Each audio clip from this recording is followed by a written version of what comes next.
welcome to Encounter Roleplay and this very fine Tentacle Tuesday, which I have captioned The Return of Will.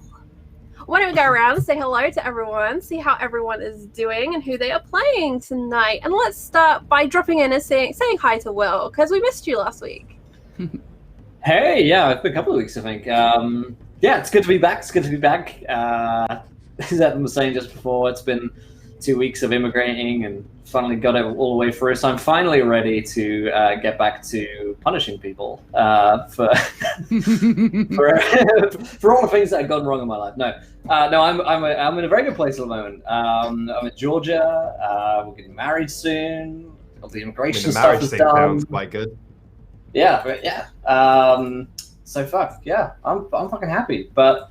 I still have a dark soul deep down there. It's just being clouded briefly by a good moment. But yeah, no. You sold your soul to get the papers to go over there. Right? Yeah, longer. I actually did make a promise of the universe. I feel like selling your soul to get into America sounds like a massive self burn. Yeah. But no, we did make a pact with the universe to let evil win for a bit if we got in, so that has to be repaid back. But it is what it is. Let's take it out on you guys here today. Hang on, which cunt donated so you had 4 crits? I don't know. How the hell are you allowed crits? That's the thing. You'll find out this session now. Yeah. That's a great reminder, actually. If anyone else wants I'm going to roll to oppose. I'm not sure where those came from, but you know what? They're there right now. So until I fix that problem, let's dive around to someone who is always a natural 20. The wonderful Millie. How are you doing today? I'm good. I feel like I've been overscored somewhat, but yes, it's been one of those weeks where I'm like, oh, okay, this is what no sleep feels like. So you're getting the already slightly hallucinating version of me tonight. So wherever Will wants to push this, it's gonna get interesting. But I'm playing Laure, who seems to be doing all right despite all the fishy madness that I vaguely recall from last session. She's doing okay, considering. Yarr, we be pirates last session. And then the big fish-headed. What? I'm sure you'll summarize. Dead fish, we met the lighthouse keeper. We ate his flesh. He was a good dude. We'll do a recap, I'm sure, when we dive into this. Hank didn't hit him with a bat. It was a good time. Someone I'm always ready to deep dive with, Adam. How are you doing? Yikes. I can't tell if that's like a backdoor cut or if that's just a really nice segue. He's like a beaten pet. You can't tell if you're hitting him or not. Am I like a lead weight? Is that what you're saying? Like a big heavy weight, or like a really helpful diving every partner? conversation with you is a trip down a fucking rabbit hole. How are you doing and who are you playing today? Feeling a bit, put upon. That's okay. No, feeling really good. Excited to get back into this. Happy to not be playing somebody who on a dice roll kills their own team. So that'll be nice. Never say never. You loved your rage. My rage that's supposed to go off 1 in 5 that went off 1 in 3. Nope. That's internet odds. Everybody thinks it's almost like 50-50, honestly. It was good news that I got shot in the foot, so I didn't kill 2 people on the fucking team. And that is how everyone's week is going, I think. Dealing with mice last night, Lindy. How are you today? Sleep deprived, because I was dealing with a mouse last night. With mice. Thanks, Tesla. Down with mice. Thankfully, I have the best cat in the world, and she dealt with most of it. We just had to finish it off. By throwing it outside, letting the outdoor cat deal with it. So, that was my night. I'm ready for some horror, for some Call of Cthulhu. I've been the corraller of these cats for the past couple sessions, and so I'm ready to be corralled this session. I am playing Elsie Clark, definitely not an art thief, just a wonderful, nice art critic with no secrets. Legitimately, other than what hangs in your bathroom, which I remember is a very important question. It's not a painting, never it's know. much worse than you're thinking. Oh, worse. Always worse than I'm thinking. Panda, how are you doing today? There it is. That's literally the first time I've been doing this for weeks. I'm fine, thank you very much. I'm looking forward to being welcomed into the tender embrace of Hank, rather than playing these disgusting human beings I've been playing over the last 2 one-shots. I've missed everyone. It's already felt like I've been through about 3 weeks worth of crap this week, so it's nice to come on and breathe and deal with the chaos that Will is no doubt gonna give to us now he's finally managed to climb the wall. Viva la revolution! Is that the wall between Canada and America, is it? That maple syrup wall is sticky on one side. Don't give them any ideas, Gareth. Jeez. We do, of course, have Redundant UK Tom joining us today. He's just going to be a little bit later, so he'll be popping in and appearing in all of his regular Welsh glory. But before, Tom pops in, why didn't I buy him some time? Why didn't I also hand over to Past Charlie to tell us all about the wonderful sponsors that mean that we can play these games here on Encounter Roleplay? Before we begin today's show, I would like to take some time to remind you about our sponsors. Fantasy Grounds, our virtual tabletop of choice. All of the beautiful maps and roles you see tonight are done using Fantasy Grounds, which you can try for free at fantasygrounds.com. You can also get all of your miniatures from Wayland Games. Go to waylandgames.co.uk and get yourself a huge range of D&D, Warhammer and 40k minis for up to 20% off regular retail price. And Tabletop Loot, who sell incredible dice. Go and check them out at tabletoploot.com.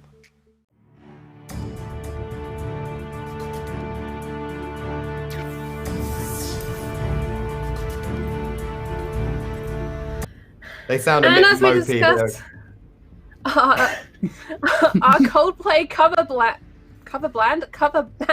No, Let's move that's on to dead on. other depressing Yeah, and right, depraved yeah. Don't change it. depressing and depraved and delightful.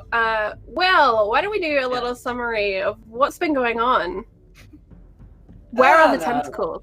I'm good. No, I'm kidding. Yeah. So yes, the tentacles are all around us, and shortly will be. So it's been a couple of weeks. So I'll try and do a quick. I won't try and dive into too many details because there are details that we'll just remember as we keep going. So basically, the investigators are in Carcosa. There's some kind of fucked up festival going on for the he who must not be named, the ruler of this land. And the festival requires all of the participants to try and answer 2 questions. 1. Who lives in the heart of Carcosa, and 2, who stands in the light? They currently know the answer to the second question, which is Hildred Castaine, who is actually one of the original authors of the King in Yellow. But he was now turned into some kind of horrific fish creature that they interacted with last time, and who sort of drew them in with his lighthouse that they've been seeing while they were on Glumthorn Isle. And now he's promised them to take them somewhere else that they need to go to answer the first and most important part of this question, which is who lives in the heart of Carcosa. And so the investigators have been eating some gross dead fish meat. They've been hallucinating. They've been tripping. For a moment, they felt as though they were sailors on a ship. They've been interacting with this weird fish-headed dude, Hildred Castaine, and now they're about to find themselves somewhere else. They're in deep trouble because they're in Carcosa, where terrible things can happen, and it seems to be sucking the life out of them with every door that they open, quite literally, in fact. And so the party are together, as things stand, and we're just gonna dive right into it by opening up. And if you guys have any questions, and things will come back to us, I'm sure, as the day goes on and when Tom joins us as well. But pretty much, you've just found yourself in one place, and as seems to be quite common in Carcosa, you've now found yourselves in another. As the searing light from Hildred Castaine's mouth and ghoulish eyes dissipates away, you find yourselves in somewhere much less wet, much less windy, quieter, and in fact, a lot warmer as well. At first, as your eyes begin to flutter open, all you can feel is this warm glow around you, as though there's a hearth nearby and a nice fire burning. And indeed, as the group of you open your eyes, you find yourselves together and in a pretty simple rectangular room that actually looks, on first glance, to be some kind of waiting room, because there are chairs everywhere that you guys are sort of slumped in, as though you've just fallen asleep in these chairs and woken up, because there is a hearth of fire opposite you, and there are a set of doors currently closed opposite you guys as well. No one else is in the room, and the room itself is pretty simply furnished. Like I mentioned, a couple of chairs, a hearth, the walls are stone, and it's quite a welcoming and warm room. You haven't been in a room like this while you've been in Carcosa, and there's a moment where you're thinking, was this all just a bad dream? And that's where I'll let you guys take over the scene as you're sort of waking up. You, of course, remember where you've been and what's just happened, but this doesn't quite make sense. So what do you guys do? Go back to looking in my damn book. I keep getting interrupted with rain and fish monsters and cultists and crap. Right. Oh, and I should mention, I just saw the Two's donation. He donated £30. Welcome back, Will. Sorry, crew. 10 crit successes to Will. Okay, which twat wrote the rules for this system? Hey, man, what can I say? Was it me? Yes. But I, for one, think Will can be trusted with these, and we'll use them really, really well. Hold on, I'm gonna take this donation. I'm gonna make sure Will is Because he's handsome and smart and clever. Oh, he is making things. I'm pretty sure that what you just did is against terms of service. If I have to, I will. Here's a boon for you, Professor. No, I'm not going to suck up to Will. This is absolute crap. What the hell? Hold on here, because Jill Odin donates £10. A boon for the Professor. If I may suggest, it can take the form of St. Agatha medal his grandmother gave to him before she had an accident, falling down the stairs and hitting the back of her head on the floor and dying as a result. Yes, it was an accident. God, I love my community, I do. If there was an axe, it could be an accident, but it was a dagger. Yeah. Does this thing even go up to 14? I don't know. I think the max is 20, just putting out there, chat. It does, it does, because I've seen Pruitt. Just writing it down. So what I will say, Adam, is that you do notice, I mean, maybe you haven't noticed at this point, but in your pocket there is a little medallion, and it will have a positive effect, which we'll get to as and when you'll find it, yeah? Okay. Is it so you guys wake or is it more like a St. Christopher's, or is it more like a pocket watch? Yeah, more to the size of a pocket watch, let's say. Okay, so I'll feel it. Yeah, you'll feel it in there, but whether or not you're paying attention to it right now, yeah, you let me know. So I think Amelia is saying that Laure has sort of begun to rouse. Yeah, she'll just be kind of stretching out a little bit and trying not to react, because all the stuff that happened with the fish guy has thrown her a bit. It's given her a very strange perspective on everything. So she's pretty morose is the wrong word, but she's in her own head a lot. What the fuck, Will? I don't like the fact that your crits actually can't we get you so many crits it actually just blocks out your entire face? Because that seems find out, totally shall we? fine.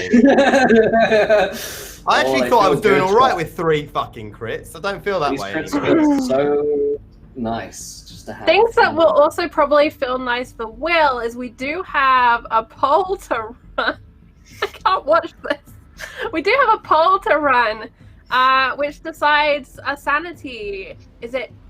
Are they both drops, Will? I can't remember. We start with a good one. We'll start with a good one. Yeah. All right, we'll start with a good one. All right, so chat, I will pop that up in a second. Virginia, for her part in this scene, I think is having a quiet moment in the corner, far away from Sebastian and his book. Oh God, no! Because you said Bastion, and then finished with book. It's like the never-ending story. Na na na na na na na. Kill yourself. All right, so Professor Wilkes is reading. Laure's waking up. Virginia's being quiet in the corner. What are Hank and Elsie doing? I think Hank- Elsie looks. Go ahead. Oh, no, you first. No, you first. I insist. Okay, fine. All right. So Elsie kind of comes to, and she looks over at Reggie and see that he's still out there, and she'll go over and sit next to the professor because he's got a book, and I write books.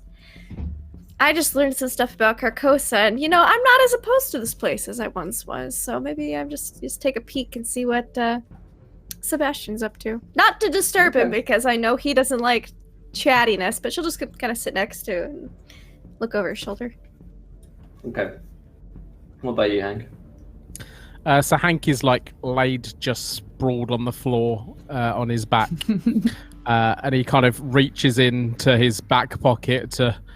I imagine we're running desperately low on cigarettes at this point, but he takes one that's half damp and whatnot, and he's just kind of half laughing to himself. Now, I think I've got a theory about what's going on here. Maybe this is hell. Maybe we all fucking died back there, and this is penance for some shit we all did in another life. Oh no, I have art of hell. This isn't it. I mean, that's wrong in almost every way, but do go on. Where the fuck? If this isn't hell, what is?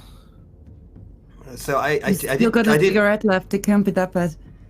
I did try and explain it to you before. Do you remember the multiform reality theory? Yeah, that kind of added to the problems that I had. Imagine you have two rooms that are next to each other.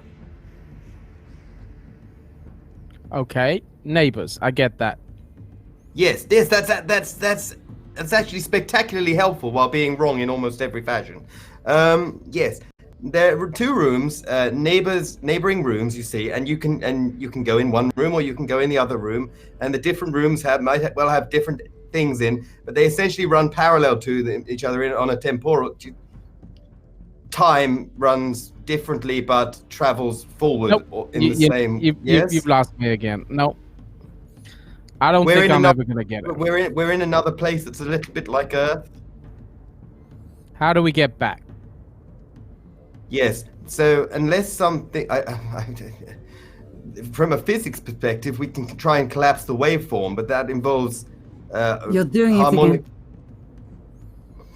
Now, Saying the right words in the right place. Confusing the audience. Does anyone else understand? Words. Is this just me? I'm an old school fella. This is just words to me. This is no. We need I a think the magic upshot spell. is he's not sure. But Then yes, we I just don't know what gotta to do. solve the other part of the riddle. Yes, that's quite I probably the kind other of thought way. we'd go to the lighthouse and we'd be done there, having spoken to that lady in the restaurant and all, but I mean, okay, we got a second part of the riddle to solve. And then we do that when we go home. It's a game, Yeah. right? With quite high stakes, yes. If Right. we die here, are we dead? Yes, it's nothing like any future style alternate worlds. Are you sure we're dead? Potentially Are you sure starring- we don't just become fish people? No, good news, we probably won't become fish people. Oh, Now, I feel less bad about all the lobster dinner now. I want someone to make me a guarantee. Don't leave me We all here. want that. Whatever happens, just I'm either dead or I'm going back. There's no in between, okay? I mean, the What- good news is, if indeed you wish to see a silver lining, if we don't get back, death will probably come quite quickly. Speaking of which, there's a knock on the door. Oh, I hate you. Hello, Death. No. You called? Mr. Reaper, it's good to opens. see you. It opens and a Lovely. little head pops through the head jangles with bells on it because it is, of course, the jester fellow who you've run into. Some of you a couple of times. Are you sure it can't be death? Because that would actually be a significant step up. Who's to say? He pops his head and says, "Hello! How's everyone doing?" Absolutely terrible. Thank you. It's been Better than utterly expected. horrible Quite so far. well. We had a splendid banquet and saw some things. It was quite the experience. Good. Good. Well, you're all looking hale and hearty. Take it you've had something to eat. The captain was quite accommodating. Good. Well, You having fun making fun of us like this? You know what we ate. I always have fun. That's part of my job. But, well, I just wanted to say, we'll be ready for you in a few hours if you want to rest and restore yourselves so that your judgment isn't clouded for the trial. No, the trial? Stop flipping madly through the book.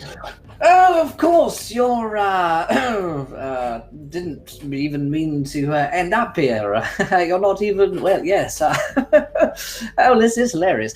Well, now that you've been consecrated, you will be the judges at the trial. You've been chosen. The captain recommended you. Just whose trial precisely? Continues feverish flipping. There are two supplicants who will be on trial, who we will get to decide. Well, you will, I suppose. And that will be the answer to the big question. I didn't do it! Whatever he said I did, I didn't do it, I swear! Oh, God. You're not on trial this time. You're the jury this time. You're on the other side. Oh. I think I can do that. I think I'd be real good in the jury box. What are they on trial for? Well, you see, a heart cannot be two. It must be whole. Yes, and only one can be there. Dwell there. Quite very, very perceptive. I see. Yes, and well, once you decide, then you will know the answer to the question, and you'll have won the festival. Why am I getting the feeling there's more to this story? Because you've been in Carcosa more than 2 minutes? That's actually a very fair point. So when does the ghastly trial begin? Oh, a couple of hours from now, once you're fortified and feeling ready.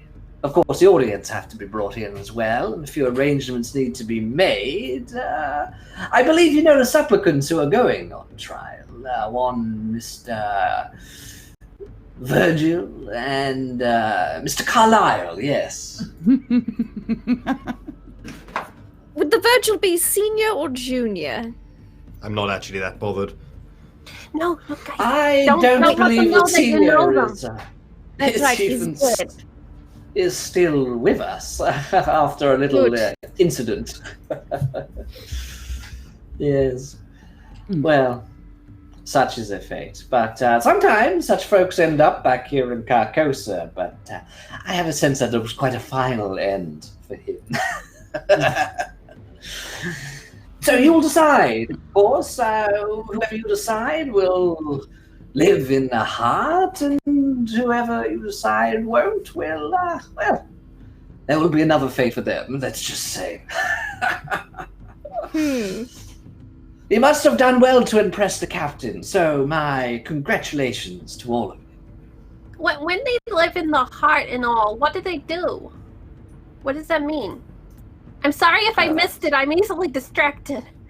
That's not really for us to know or to worry about. But let's just say that there is a head and there is a heart, is there not? And it depends with which you make your decisions.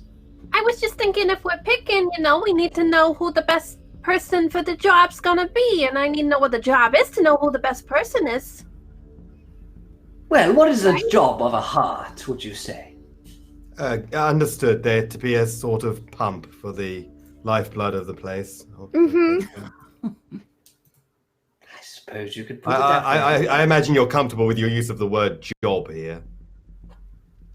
Quite comfortable.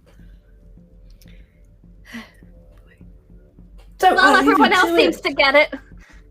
Rest be restored, let the half return some of your minds back to yourselves. A special little treat on me. Enjoy it. Sure. Are you telling me that Carcosa has nothing in its heart at the moment? I wouldn't put it that way. But I would say that in lieu of its current occupant, we've had to improvise. Who would normally be there? Every festival, a new heart is chosen. And once their use has been worn out, we must choose another, and another festival is chosen, and on it goes. But there's quite currently poetic. nobody in the heart. I'm afraid there is the last occupant who is on their last legs. Wear and tear. Quite, yes. Can't get the machinery nowadays. Yeah. Well, I'll leave you all to it. Snacks, food, drinks. I can have something brought in for you when you're feeling hungry. I trust if we have to go You've somewhere already for eaten. If we have to go somewhere for this trial, I trust our transportation will be paid for. You can walk. It's outside this door, my dear man. But of course, once you have decided and the trial is over, you and you alone will know the answer to that special question. So And just once you us know- and the entire audience and anybody else in the room at the time. Oh, come now. I will ensure that you will be the first to know as well, and I will ensure that you gain an audience with our master. This would And be you may the ask of traditional- him a favor.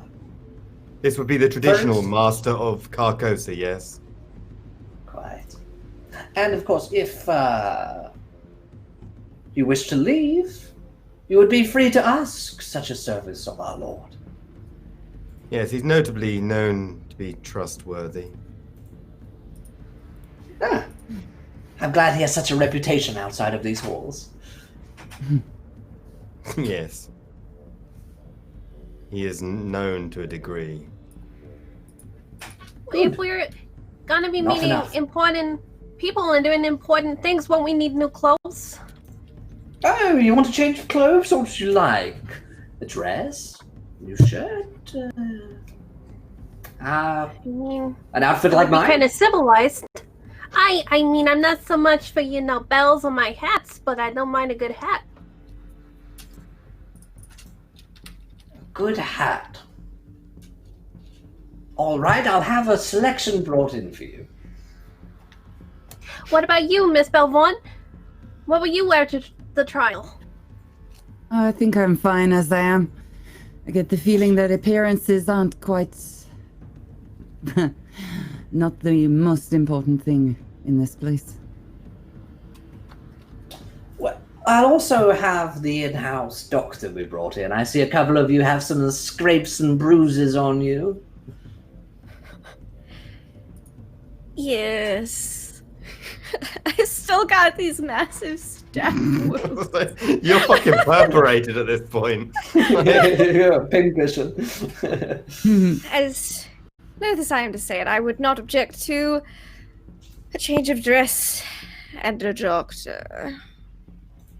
Doctor's very good. I'll have him in right away. Right, Well, I'll be back. I want a baseball bat. You want a what? I want a baseball bat. What on earth for? And so everyone else, say we. everyone else is security getting things blanket. there. I want a baseball bat. Everyone feels asks for naked clothes. without one. You're Asks not for something. powerful enough. You're one of the helpers. I serve where I can. I'll have to see if we have a baseball bat around in such a place, but we're not much for sports round here. I think you Well- do yourself a disservice. Maybe me and you could go outside and swing a few when this is all over. Perhaps you could teach me a thing or two. All right, I'll see what I can find. You there, Mr. Reginald. Is there anything I can get you? Clothes, drinks, a sense of self-worth? This ghastly fellow is taking us in for a trial.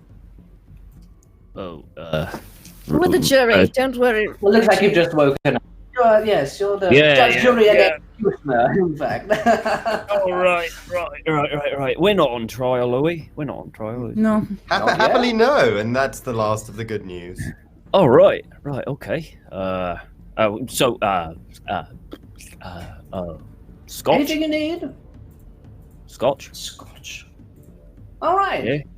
I'll have it brought in right away. Cheers. Thanks. Well, toodaloo. And he heads out the door. I used to know an actor fellow like that. Horribly depressed. So, what happened to him? A lot of things. Oh, right. Okay. All bad, I hope. Of course. Ah, there we go. I think it's safe to say, actually, that the worst thing that could possibly happen has already happened to our friend in the bells. Oh? You seem to know a lot about this. This was theoretical. This place should not exist. Well, bloody well does, though, doesn't it? So let's skip all the theory and go straight to what we actually know. Yeah. Okay, how much do I know about Carcosa? Well, We've been reading a fair bit.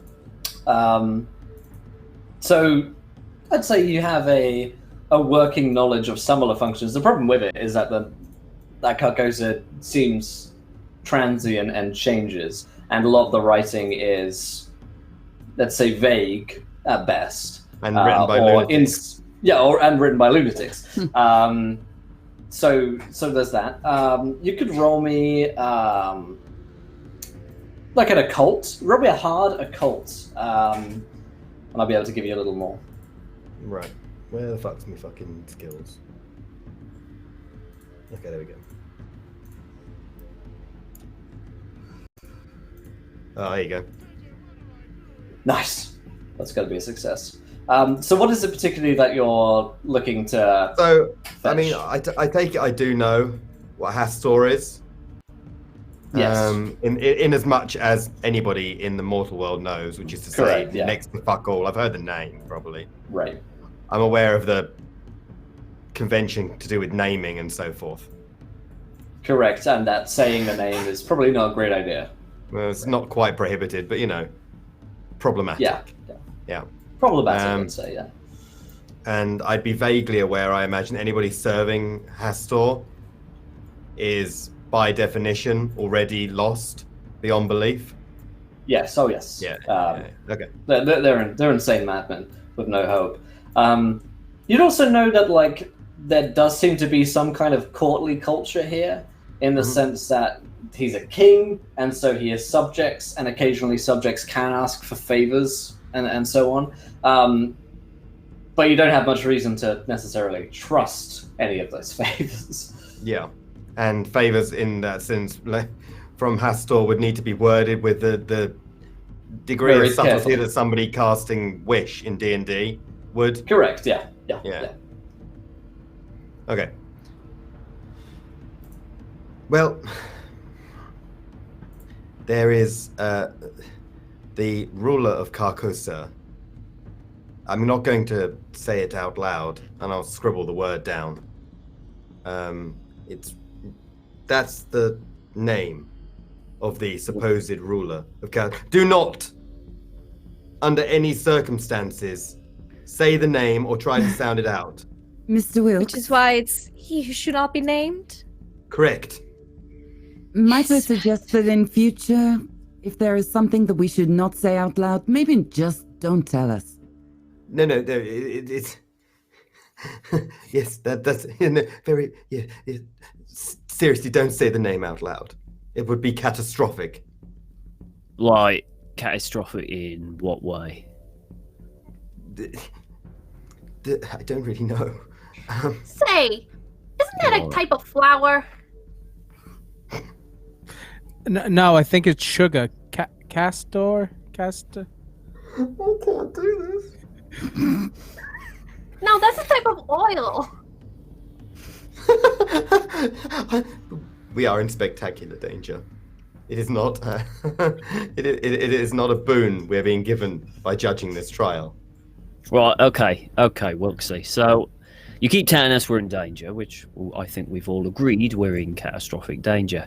Can you tell us anything useful on like how to get out of danger, or So there's not. So you have to understand, anybody who has visited this place and then returned to the mortal world in some way to write about it would be beyond insane. Yes, the sane don't really return. Sorry to ruin anybody's day. The sane don't really return from Carcosa. So what you're saying is, if The we writings do of get madmen. back, we're gonna go insane, right? No. And good news on that. We'll actually likely go insane well before we get back. Right. Ah. Okay. Now- I must ask the question, why bother trying to leave? Well, yeah, I was just thinking that. Yes, and not a lot is written. The majority of the knowledge concerns a kind of courtly apparatus, such as you might imagine with a king and a jester and associated courtly functionaries and so forth. So the boon is that he mentioned is possibly correct. He certainly has the power to send us back, but he's not remotely trustworthy. It's all right. So- There's like a catch. A catch, yes, that would be one way to describe the degree to which asking to just go home would not serve us well. Professor, you're really not used to having no power, are you? Yeah, it's been. So yes, moving on. That's yes. That's as much as really is ever discussed about Carcosa. The main thing that all the writings agree on is the degree to which thought shapes reality, as you've seen at various times. Yes. How thinking hard enough about a certain thing has achieved that end, which is superb, and will in no way serve us in his presence, because Now- Carcosa buckles to his will. Right. I thought if we found the answers to these questions, we would. That was get us home. And while you were Well- standing there, I snuck and stole third. He gave us a lot of information there. We had to find out who was at the heart of Carcosa, right? And he didn't give us a name, but he told us We it get was to the last decide. person. But we could find out before the decision's even made. We just need to find out who's there now. We just need to find out who was on the jury last year, because they would all know who's there now. If they're alive or not completely, totally insane that they can't tell us anything. Insane people like to talk. Look at Wilksy in the book. Yeah, I mean, they like to talk, but whether or not you can Some insane people do. decipher what the hell they're saying is another thing. Other insane people simply rock back and forth quietly. I lived They're in the the polite suburbs. ones. There were a lot of book clubs. I know the types. Mm. You don't do a lot Some of reading. excellent points today, Miss Turner. I just got an image of a Hell's Kitchen book club. Right. And the problem is, they probably totally exist as well and don't involve the mob. But that's all I've got right now in my mind. Well, Yes, we could we have certainly try and discover. time, right? And there's nowhere in the rules that says we can't go make friends with some people. That's true. Of course, this room only have one exit? Correct. Of course. That's Just true. think and- happy thoughts, Wilksy, and try it. The only problem I see with that is we can only travel so many times.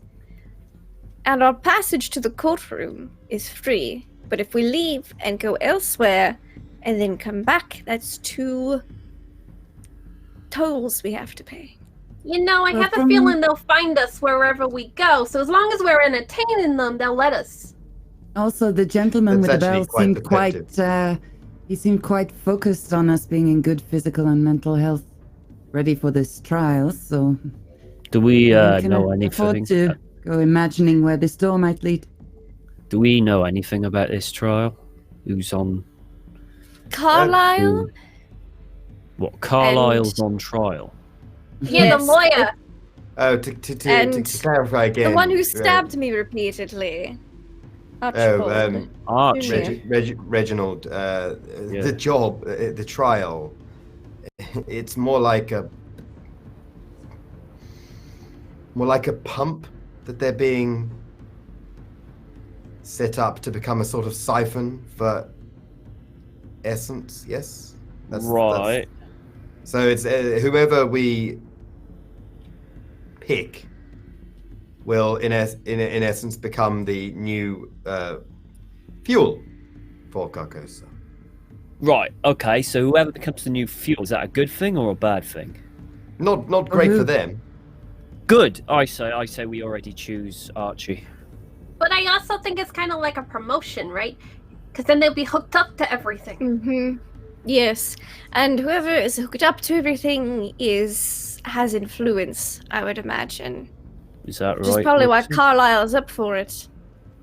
Hey, do you I remember feel how it- Carlisle was looking for that woman? Did he tell us what she was called? No. No. What if it's her? What if she's the heart? I mean, it's entirely possible, but we don't know her name. Yeah, we Yeah, need but to he find does. that fact. He does. We just gotta get him to remember it, right? But maybe. Because let's be honest, Archie, Carlisle, they're both kind of shitty people. And maybe Carcosa needs someone good. But that doesn't matter if we can find out who's already the heart of Carcosa and get the hell out of here.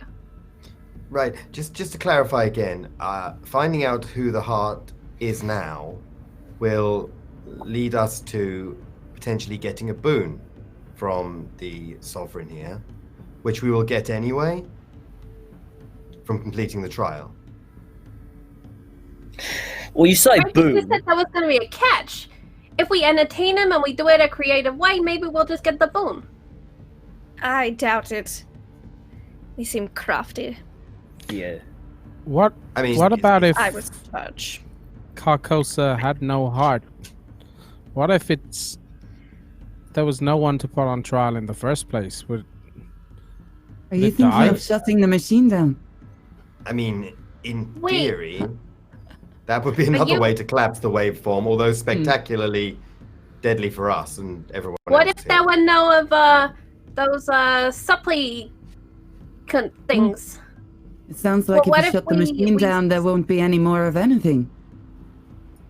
So, this happens every year, yes, or every cycle, or It's not even really written about ever in any of the literature. This is the first I've actually heard of a festival of. Elsie? Yes. I know you don't like me very much and all, but I'm hoping you're going to answer my problems question with you. honestly when I ask you right now. If you were given the chance, would you kill him? The bastard Kill that who? stabbed you? Oh, well, I'm not one for much really murdering. That's not my style. I'll do it. Really. When she says you that, my scared hands are of going to the- start to shake, by the way. The consequences, or is it a blood thing? Oh, I have no problems with blood, as I've been coated That one in it too. for the past And how that many hours or days by this point. It's more just the morality of it all. It's so messy and just... So you're more of a poison kind of lady. If I had to kill someone, most likely, but I just would prefer to not have murder on the I'm going to list. start That scratching would make me a criminal. constantly at my hand. So, wait, it would make you a criminal. What if it's not murder? Because murder is, it's a legal thing, right? It's illegal. It's the killing of someone illegally. What if it's not a legal problem here? That's actually a good point. What What's if it's legal just and what's not legal Killing here? someone. Well, we know the library rules. Well, yeah. We do. Yeah, we know the library That's the rules, only but... rules I've seen thus far. So, Yeah. are you suggesting that we lure Archie into the library and get him to break the rules so that the librarian snaps and kills him? I mean... I've heard that's worse actually ideas. probably one of the best ideas we've had, but I don't know how you're going to lure him into the library, but... You got all of that off my face.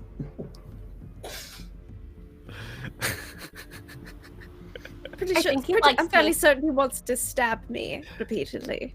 Well, we won't tell him. Well, actually, maybe That's we will what tell him. bait is, no? This There's a knock on the door. Just me again. Hello. It's time for He, some exposition. He chucks about. What are you all doing huddling around? Are you conspiring together? Oh, good. We sure are. He throws cloves at you. I hope he hasn't thrown my scotch. He does actually chuck. He like juggles. He juggles with 3 bottles of scotch, and then chucks 1, 2, and 3 at I'm you. going to try and catch them. Roll me a dexterity. Oh no. What is my Critical dex? failure, scotch to the face. Oh no. And that's how Well, I mean, Reginald died. And you were I like got 2 hit points or something. Scotch to the face. Man. Yeah. I'd like to draw your attention to just how many know- crits there are there that he needs to use up. You know when you said critical failure, What'd you get? I rolled a 99. So what happens is all 3 Drinks are on bottles of you. scotch just, Can I attempt to smashed catch one? next to Can you. I? Yeah, can I you dive? roll me a I'm a hard baseball player. dex. This is Roll me a hard this dex, is my wheelhouse, catching shit. I I failed by 5 You'll- fucking You'll spend points. 5 luck to save the scotch. Yeah, I fucking will. This is catching stuff. I'm a baseball player. Alrighty. I'm down to So- 35 luck.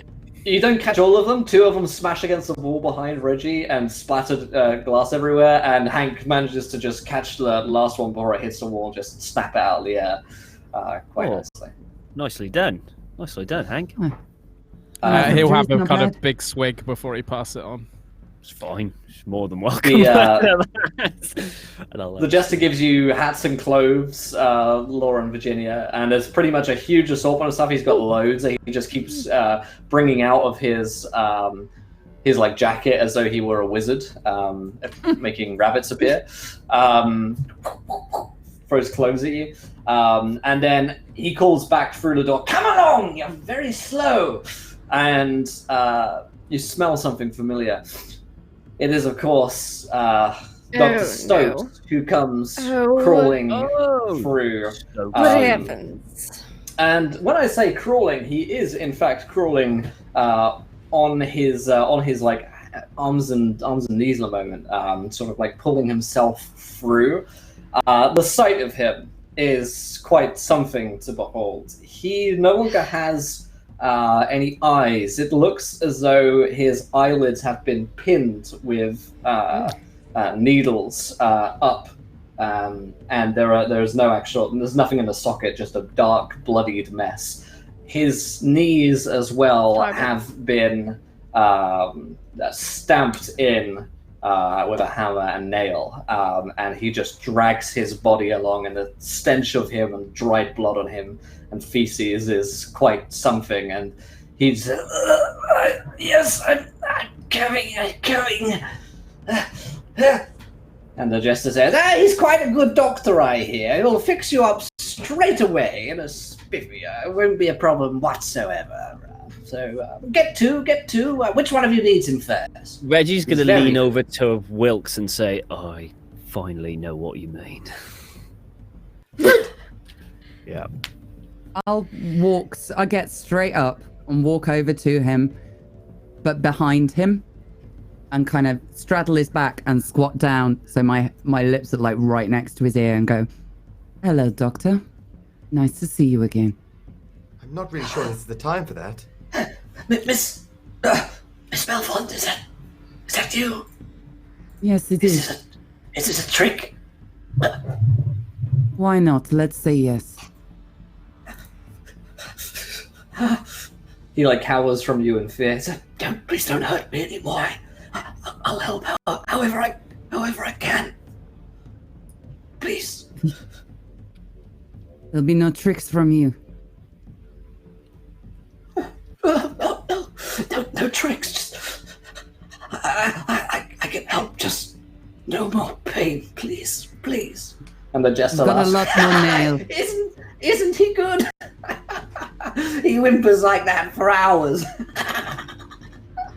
I'll give you some nails and a hammer if you want one. Yes, Yes, nails, please. Nails. All righty. And he procures one from his jacket immediately and throws a couple of hammers your way. Yeah. Have fun with him. Just keep him at least intact so he can keep playing. It's a good pet, really. And the doctor is just crying at this point. I mean, he's broken. He's completely broken.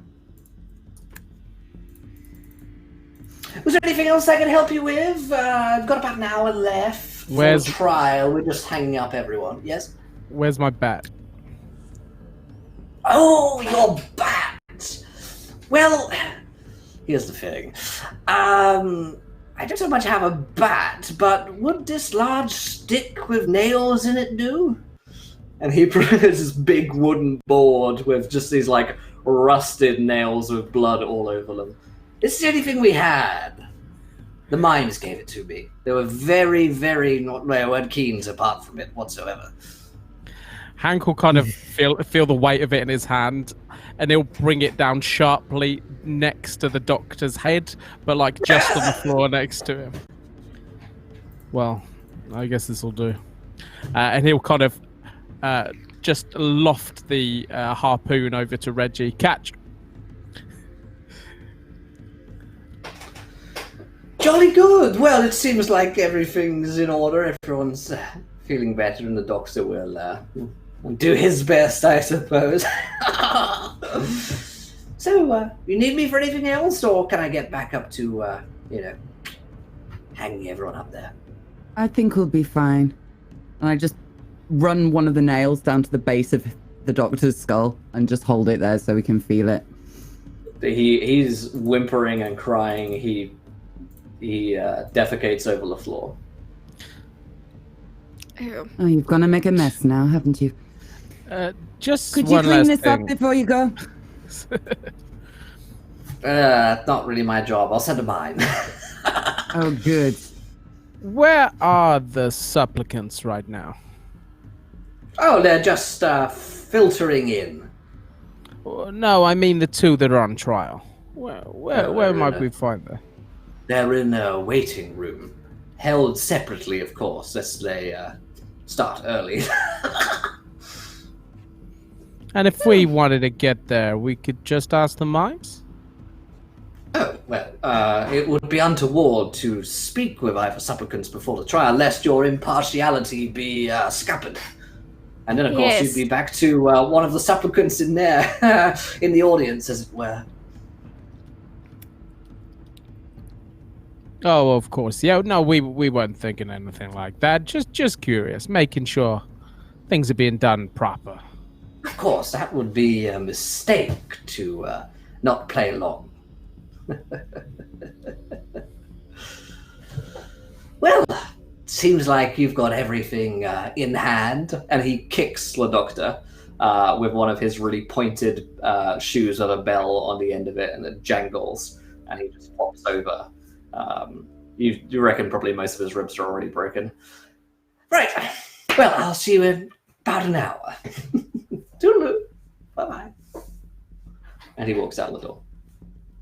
You're left with the doctor whimpering on the floor.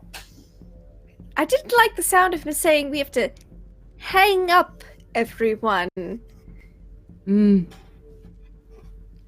not following. The moment she put the nail on the back of his head, I've been absolutely not paying attention to anything that's been happening since that time. Let me see a sanity check from everyone, just for the way that the doctor is being presented. All the color that was there is just drained from Virginia's face. Oh, I'm fine.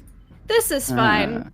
I Well, the art of my bathroom is worse. Let's be honest. Yeah, this is Theon Greyjoy after he's been seen to. Okay, anyone that's Oh yeah, I feel like Laure behaved as though she rolled a 91 on a sanity check there. Oh yeah. That was pretty intense. Alright, let's roll a d4 again.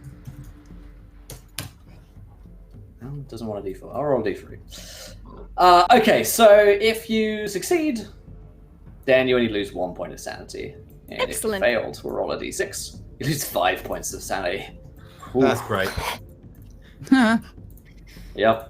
Just seeing the doctor in this way, I mean, like, he's barely human. You can look at him and tell he doesn't want to live anymore. And the way he's been treated, you've been here for some time now, and you suspect that he's been treated this way for probably as long as you've been here. He's miserable.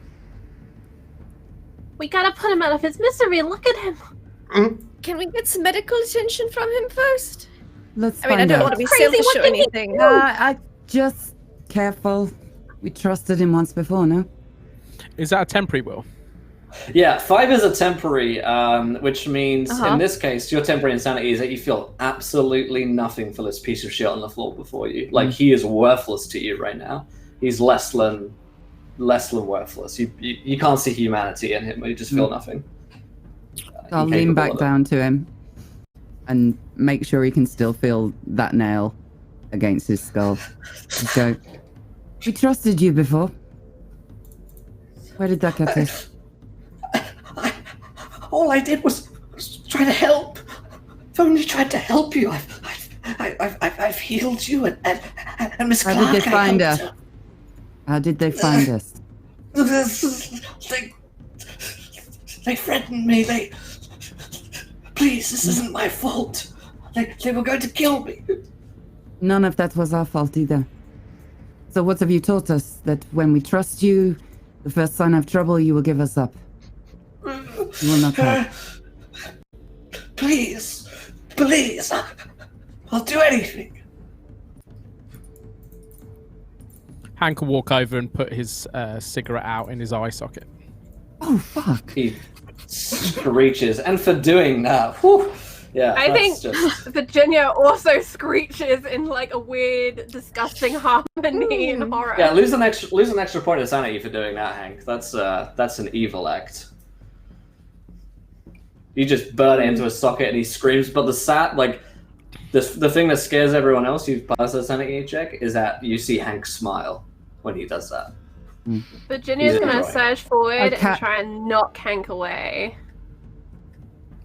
What are you doing? It's just an ashtray. What are you doing? That's a person! Really That's shitty not a- one, but still! So You're let's going make soft. sure that he's useful to us. You crazy? Doctor? What use is he to anybody? Doctor? Are you listening? Yes. Go ahead, Wilkes. What? Sorry, no, I confused Doctor for me. Carry on. Professor. Now what Yeah, I promise know, are I you going don't to know give what- us? What promise are you going to give us? That if we need you, you're not going to betray us again. I promise. I'll do anything. No matter what they do? Yes. Because I promise to you, whatever they have done to you, I am worse. I promise. I'll do anything. You can trust me. I'm sorry. Please. All right, then, heal Miss Clark. And I stand up, pull the nail away from him, and go and sit in a corner and have a cigarette. Yes, and he starts fumbling around for where Elsie is.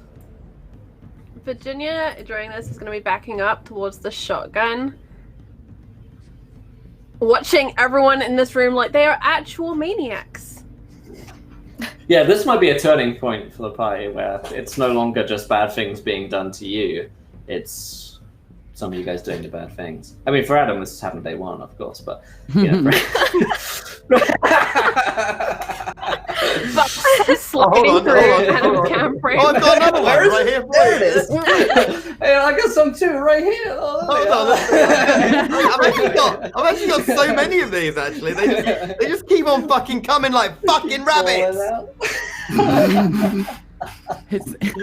His crits are actually breeding. Yeah. Multiply. Oh my god. So, yeah, you back up towards the shotgun, Virginia. Elsie, do you help the doctor out in terms of like finding you? Yes. I think I'm desperate enough for medical attention. Yeah. Oh. Okay. He's gonna roll a medicine check on you. Rolled an 84, so he's gonna be there for a while. Are you saying It's he's not very gonna good. crit? He's not gonna crit, Will? So he's got his knees nailed in to themselves, and he doesn't have any like medical equipment on him, so he's just like doing what the best he can with the stuff around. Yeah, so he's gonna heal you for 1 point over the course of the next hour. That's better. I'll take 5 HP over 4 HP. Even with the everything that's been happening to him, he at least knows some first aid and can help you, bandage and So put new bandages on. The state of him, and you're like, heal me. Yeah. Yeah, let's start. I think that's like what's emotional. going on in But, Virginia's head as well, and she'll watch him trying really hard, but like he's got no fucking eyes, he's bleeding, he's beaten, and like as soon as he's kind of done and like drops away, she's gonna try and shoot him in the head to put him out of his misery because she just can't watch it anymore. She's done. She suffered for an hour. The thing is, he's like fumbling with Elsie for about an hour. So we'll keep that in mind as Virginia's planning to do that. But I'll let you guys keep on playing with the Doctor alive for now. Actually, Hank, roll me an idea roll. Actually, and Laure as well, because you both failed the checks. An idea. An idea. An idea roll is basically just your intelligence. Okay. Which one are your main stats? Oh, I see it. Yeah. Oh. Uh-oh. Oh, Didn't no. fail that badly, luckily. No. Okay. Yeah, you No probably don't idea. want to spend your last 10 luck to kill us. No worries. It's a sadistic idea almost passed by your mind, but it's the pleasure of the torture and the state that the Doctor in. It's like the power of it not being you is what's getting to Laure and Hank. It's for once you have some control over someone else. You're not being the ones being tortured. I'm making a point as he's working on Elsie of just walking back and forth very close to wherever his face is so that he can hear my boots. Yeah, he whimpers Just every that he time. knows that I'm watching. Yeah.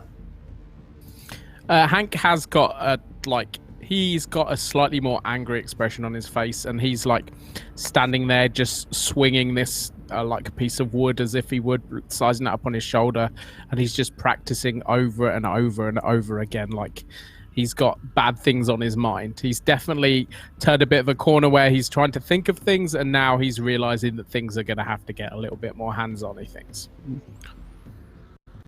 And as it starts to look like he's finishing up and has helped Elsie, I'm kind of constantly checking with her to make sure he's not doing something untoward.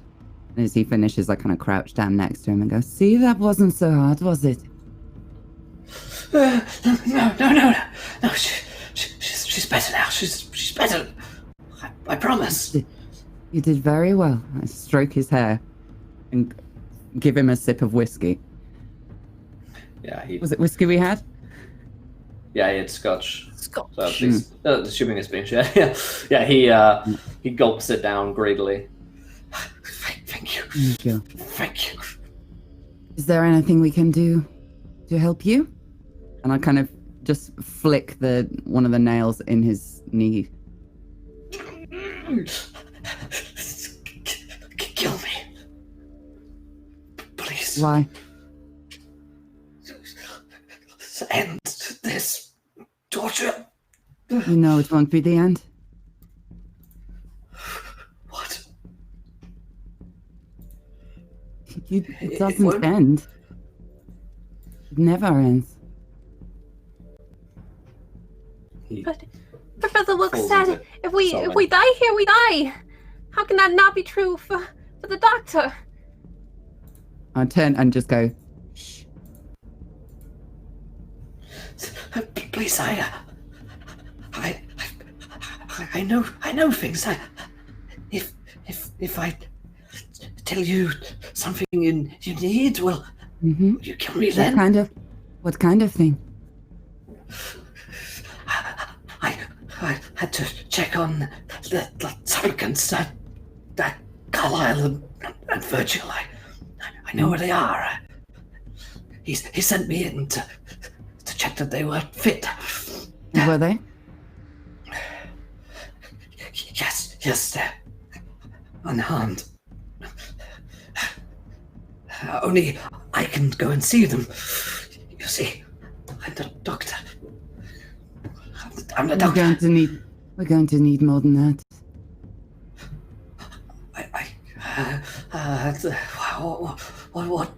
What can I tell you? What can I tell you? You know better than us. I'll just start very lightly, just tapping the nail on his knee. Just he rhythmic tap. groans tap, and tap. whimpers. The trials start soon. The rest of the supplicants are all dead. They're all dead. I've They're seen all them. dead. How? Yes, dead, but not dead. They didn't find the answer to the first question in time, and the trial had to go ahead. The jester said so. They're all gone, except for those two. They ate the flesh of the fish as well. Even Tom? Tom's dead? I don't know. So why I are you think not so. dead? He said I'd be useful. He said he needed someone to check on the supplicants and the judges before the trial. Well, you'd better prove them right. Yeah, yes.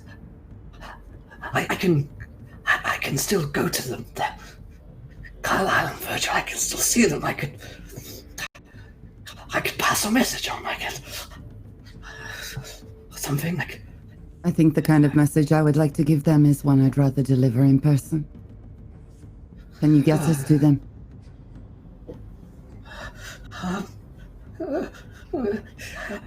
I suppose, but it'll be dangerous for all of you. What about this is not dangerous? I just wouldn't want to see you hurt.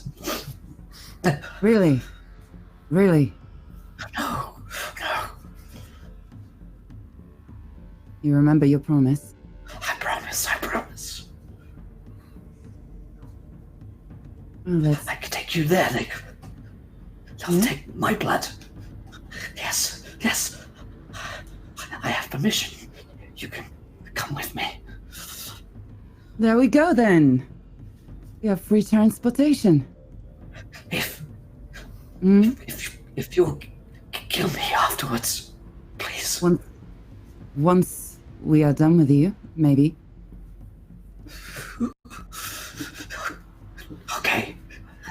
You're learning some valuable lessons today, aren't you, Doctor?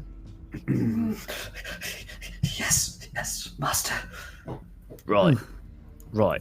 One sec. So you're suggesting we go against what that guy was saying and break the rules? Is that what you're saying? Rules. Yeah. As in, like, if we go see them, we are compromised of jury and we become one of those fuckers that is hanging up. Yes, I don't want to go.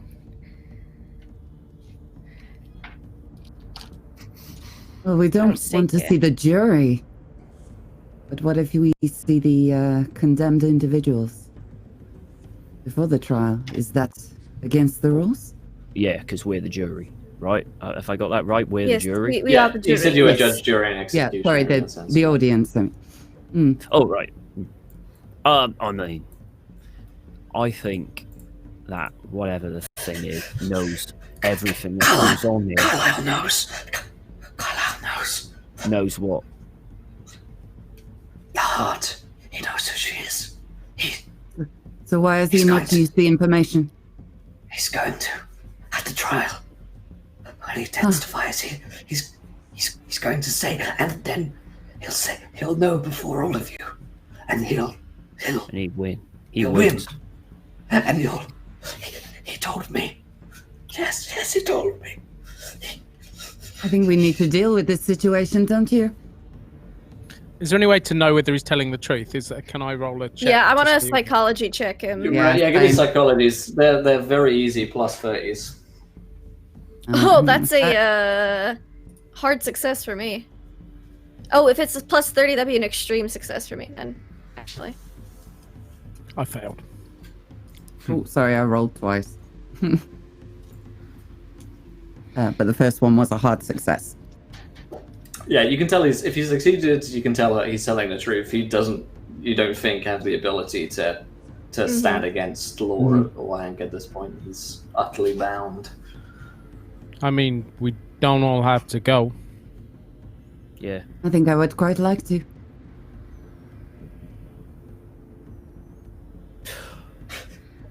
We need to find out who's at the centre before Carlisle spills the beans. Or stop him from being able to. Cut his tongue out. But you got to make I'm sure sure you that... can do better than that. Well, I can, but I mean, we got to make sure that he tells us through. If he dies, someone else must stand. There must be two. There must be two. Well, we don't have to kill him. Don't. And this one of you wants to be the heart. Nah, no thanks. I'm not interested in being some giant machine. Or whatever. What about the you, fucking Doctor? thing is. It seems in keeping with your skills. No, not me. I've been helpful. I've been helpful. Not me. But you've also been very unhelpful, so you're kind of... I would Why say don't the you want to balance is be- level. Part of the machine. Why don't you want to stand trial? What do you know? I heard the jester. I heard him. He speaks in rhymes in his sleep. I heard him say that the heart. It's the worst place. Even he fears it. Even the jester fears the heart. So why Right. Right, okay, so why the bloody hell does... What happens to the Carlisle- person who doesn't become the heart on trial? I can only imagine. They Right, are not great. deemed worthy. Sounds like jury's the place to be. But I wonder. Carlisle knows something. I wonder if it's Miss Newman. We She need to be disappeared sure. after she got the first answer. We I do wonder need if to there's be sure. some way for us to get our jester fellow friend to be one of those two. Or is he out of the running because of rules? I think he already has a role. Yeah, No, I don't know. All I It's heard very was- good information, though. That's very good information. All Yeah. I heard was him whispering. He fears it. Something there. Something dark there, she said. If you remember anything else, you tell us, yes? He said that. He said that his master's wish this festival was different. That he wanted to spread the word of he who must not be named. He must not be named. He wants more supplicants, more devotees. More rituals. Yes. Always more. It's very good information. Thank you. And I really creepily, I don't know why I've got the desire to do this, but fuck it. And just drop a little kiss right onto his forehead and walk off. All right. He whimpers as though you're I about don't to want him to know bite what's his hair going off. on. Reginald Yeah. actually goes, ugh. As in, you really put your lips on that thing? Oh, God. Is there any way that we can let Carlisle live, or do we need to? Well, Deal we need to with him. find out who's at the heart, and then once he tells us who's up there, we can kill him. We've got about 45 minutes. Woxie, what do you think? I've been near Catatonia during the whole torture scenario. From the moment that she put the nail on the back of his skull, I've been rocking gently back and forwards and Okay. scratching constantly at my right hand. Okay, I'm going to go over. I'm going to check his right hand. It's probably just blood by this point. Just blood on it where he's been scratching And it. I'm going to get a bit of whiskey and pour a little whiskey on the blooded hand. There we go. Now we have 2 doctors. You're right, Wilksy. You're with us. My eyes, for your edification, somebody who has hang glided over hell when I turn to look at you slowly.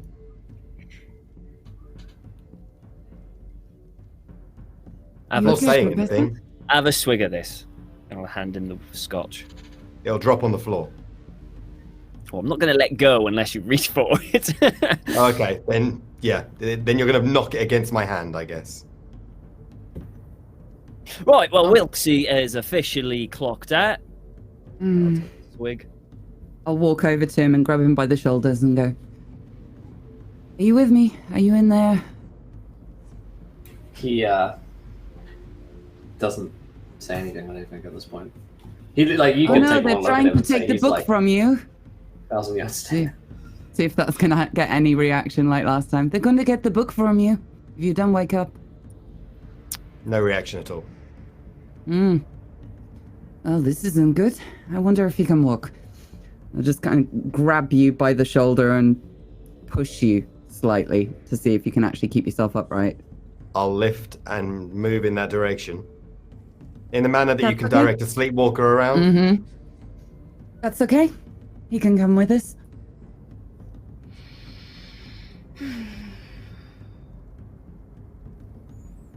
It seems like we need the doctor here to get to where we need to go.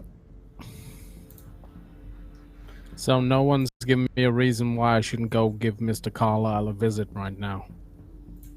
Oh, because he knows what's at the heart of Carcosa, and we need to know that.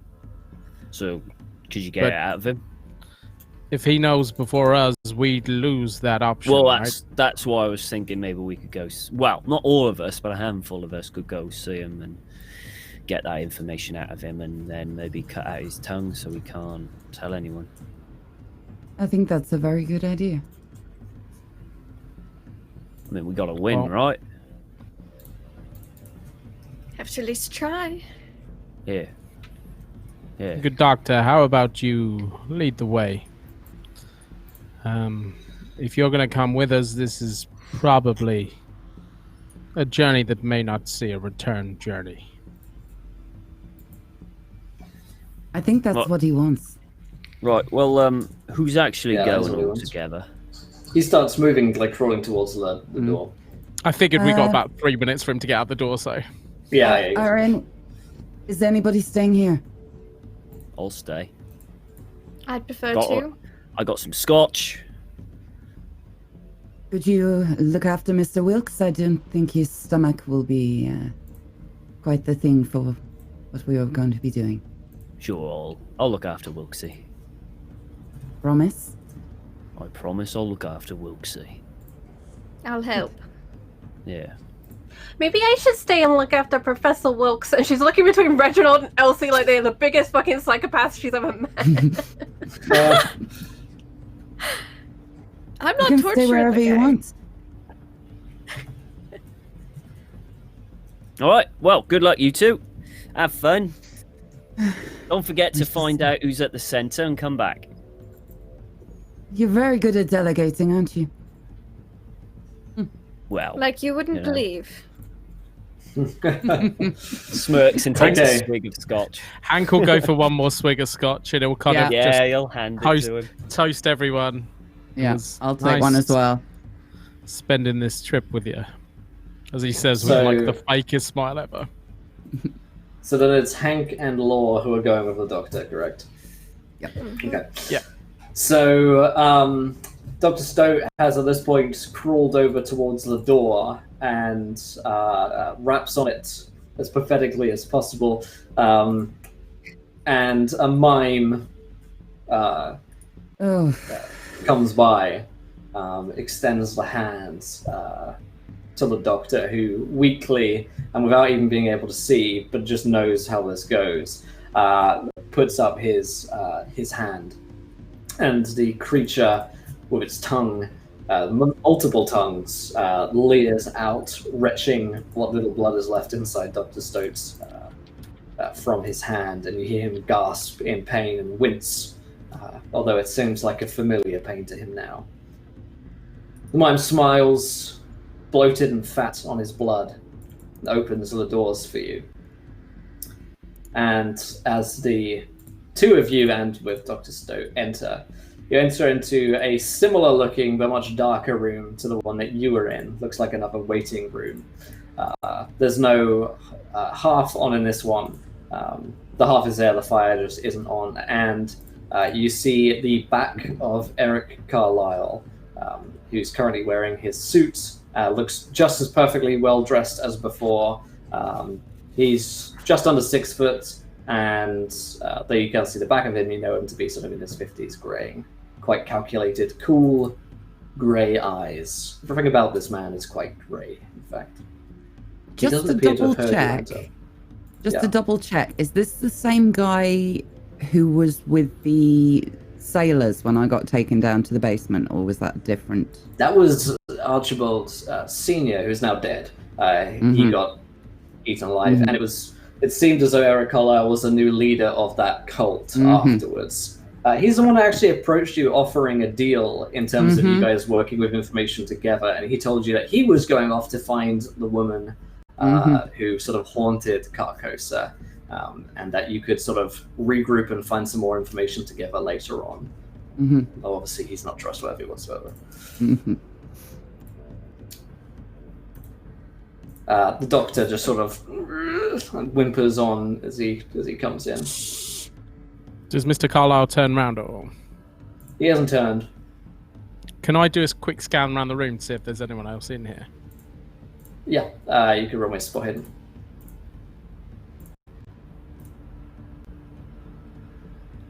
Fail. You don't see anyone.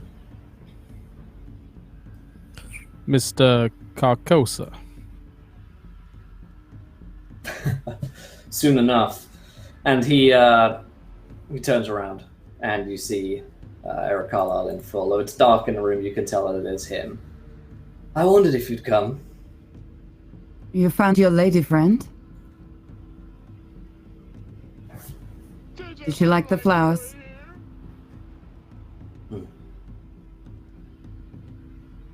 And what brings you here with the good doctor? That wasn't an answer. Very rude. Especially to somebody you owe a favor. I owe you a favor. I'm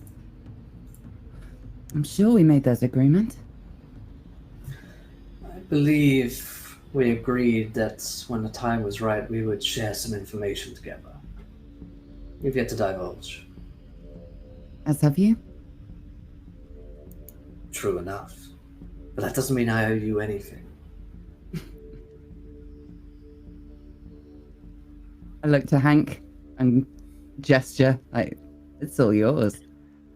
And I'll go and sit cross-legged on the floor next to the doctor and watch and smoke.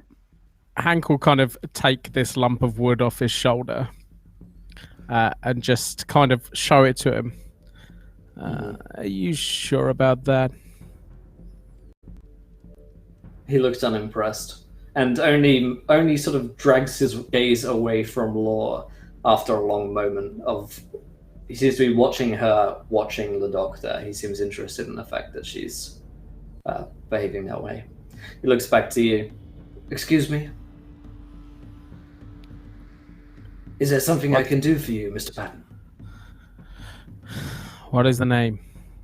Who is it at the heart? I'm afraid I don't know. It will be one of the two of us. I believe Mr. Virgil is also up for promotion. Hank's going to kind of move forward and he's going to swing this nail bat and he's going to aim for the kneecap. Okay, so the room, Mr. you've walked into the room at this point. You're going to have to cross about 20 feet to get towards him. Okay. So more menacingly, I'll be walking. Yeah, you can like him walk with a bit of towards him. intent. Yeah, he's in the back of the room. Mr. Carlisle, you don't have long to change your mind and my mind. We need to have answers pretty quickly. I see. Well, telling you doesn't really get me anywhere, does it, Mr. Patton? Do you know who was in the lighthouse? I always did.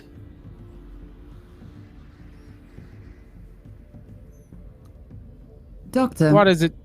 how badly would we have to hurt him so that you couldn't fix him? The doctor whimpers. I don't know. Badly.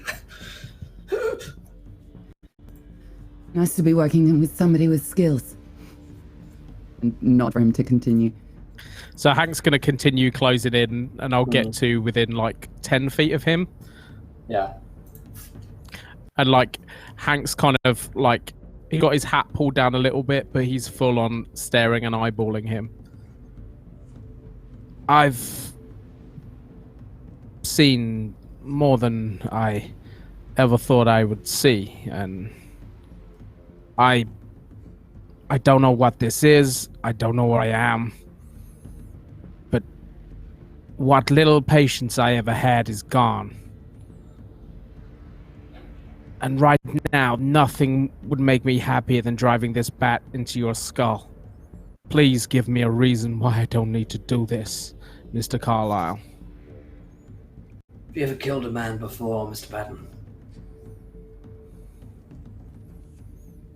No. You don't want to. It's quite messy. And it'll stay with you. Right about now, I'm not even sure you are a man. I'm not even sure what this is. I'm not as sure whether I'm alive or dead. I've seen more things that I can't explain than things I can explain right now. All I know is you've got information I need, and at some point it's got to come out of you. I'll tell Whether you it this bleeds. much, Mr. Patton. You and the rest of your friends, you're all as doomed as I am. Either way, whether you kill me, maybe put the doctor up, trial and decide who will be the new heart. Even if you find your way back home, and he who must not be named grants you your wish to go back. You're broken. There are powers greater than you or I who now control our fates. And so, just the same as you are damned, as am I. If you kill me, do any amount of pain to me to try and get me to speak. That is preferable to what awaits if I fail. It's the speaking that's the problem. What on So I earth invite makes you you, think that Mr. I want Patton. to go home? By all means, come and kill me.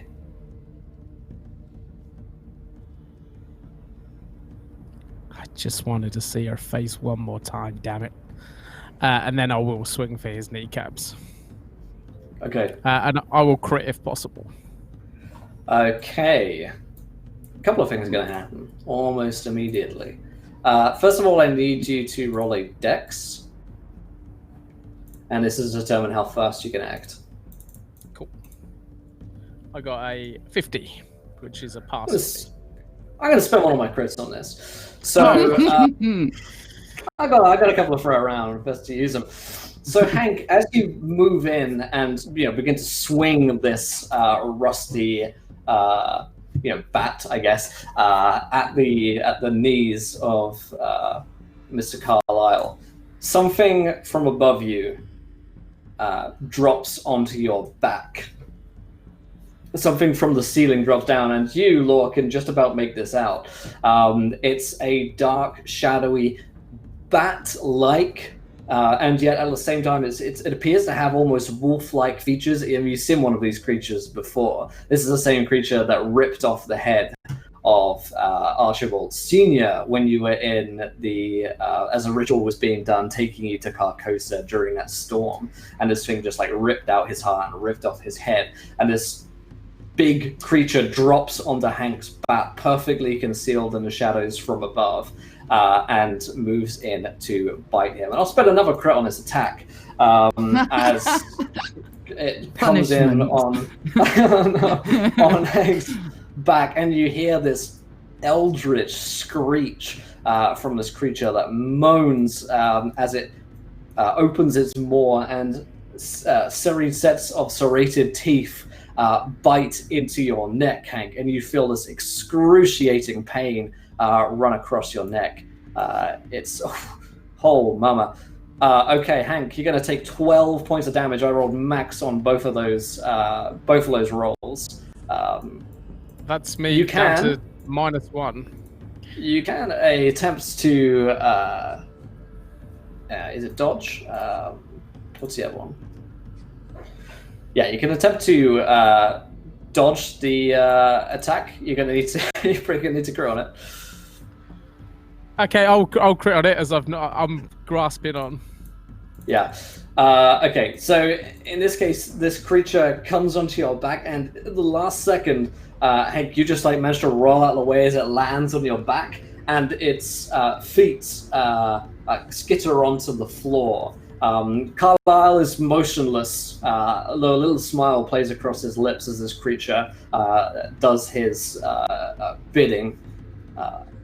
Hank, what have you got? And also, Laura, if you want to do anything, let me know, or are you just sitting there watching for now? I'm thinking back to the last time that I saw this thing and the fact that it went for weakened people.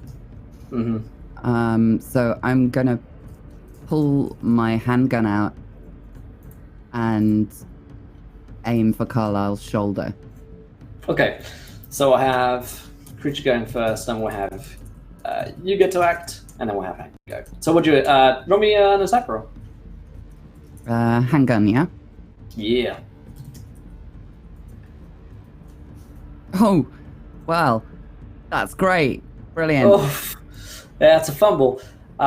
You pull the trigger, and for whatever reason, the gun jams. Perhaps it's been because of everything that it's been through. Perhaps it's the teleportation. Perhaps it's the fact that your finger is just fucked. Or I don't know what happens there. But for Laure, it just jams and doesn't fire. And Carlisle just his smile grows just a little bit wider. Hank. So this thing's now. Is it still on top of me? Am I? So it's, you dodge out of the way, rolling back a little bit, and it's between you and Carlisle. And it kind of hisses. I think my only option is to come out swinging. I've got to try and hit this thing as hard as I can. Let's have a big swing at it. I'll just do a normal attack. I won't crit on it because it feels cheap doing it the whole time. That's a hit. 47. 47 hits. I don't know the damage. Do you want me to just roll my standard bat damage? Yeah, roll the bat damage. For all purposes, as nice as his fingers are. Oh, it's a 1. For those listening in, that is a 1 on the damage. Oh. So yeah, I imagine it's more of a scratch than an actual connection. Yeah. What's your damage bonus? I should get it in there as well, right? Yeah, half damage bonus, which is my strength, right? My strength is 50, so what's that? I think it should be 2? Okay. Or 1. An extra point. Yeah. We'll throw in the extra point there either way. Maybe the nails do a little extra damage. You're gonna need it in there in this case. Okay. Alrighty. Carlisle moves into action. This is his turn. He starts muttering something under his breath. The words are jagged sounding, and as you hear them, it reminds you of that same chanting that you heard before on the docks during that storm, the words that Wilson, even yourself, ended up chanting before, this deep guttural tongue. And Laure, as he points a finger towards you, I'd like you to roll me a dex, or if you have any other way of trying to get out of a situation of something coming towards you, then feel free to do that. We'll try something else. Hang on.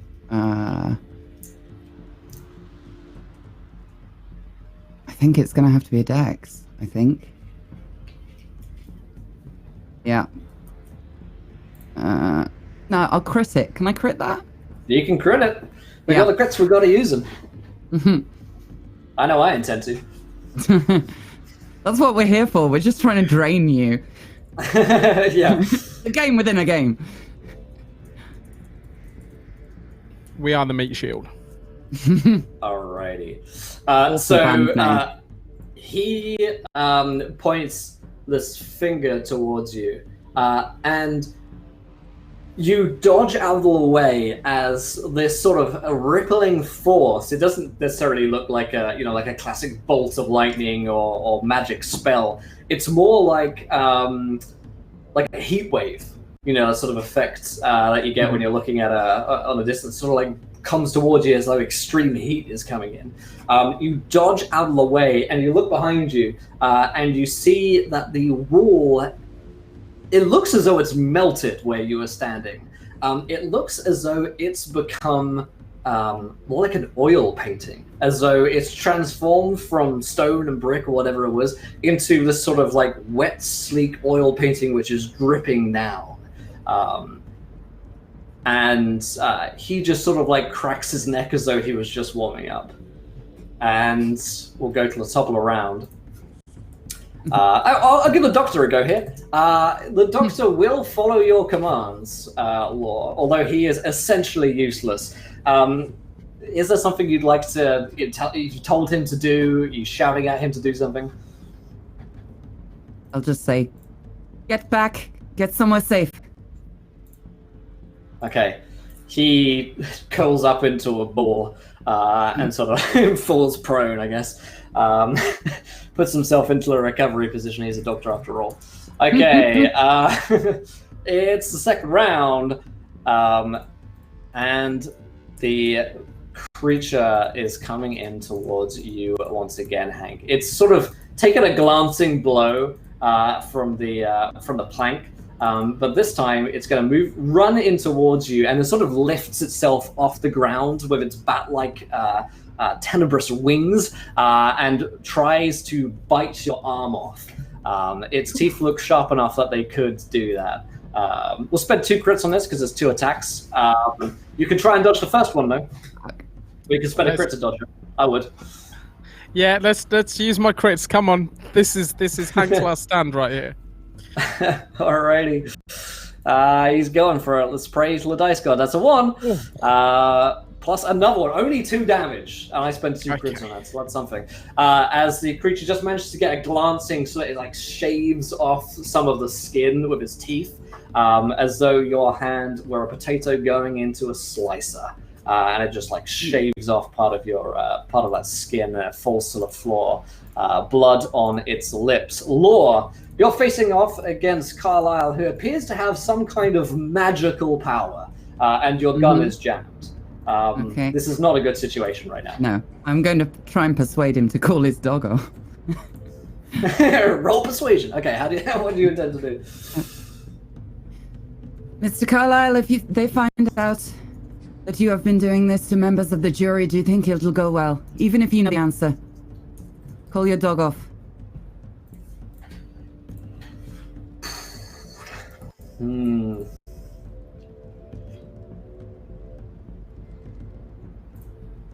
That's a good roll. Sorry, say the argument again to me, what you're trying to appeal to him with? Essentially that we're members of the jury, that if it is found out that this has been going on, it will not go well for him. Yeah, here's the problem. This man's 0 sanity and evil. He doesn't necessarily have too much compassion to him, or any whatsoever. And he says, "Well, that we can play with." Yeah, don't worry, they'll never find you. He seems set on this attack. I mean, I'll give that to you for free, though. That wouldn't be your action, so you can try and appeal to him as like a free action, and you just look in his eyes, and there's nothing there. Okay. In that case, I've still got the knife, right? That I took off the doctor, the one that the professor, the one that he stabbed. Yeah. Okay. Wait, is your gun jammed, or is it just? It's jammed. It's jammed. You can spend an action to unjam it. I'm not sure that's going to do us any good in this situation. Right now, no, I'm going to go for the knife. I'm going to attempt to get in close to Carlisle and go for his throat. Okay. Move action. There's one of your actions, and you can attack him for a second. Okay.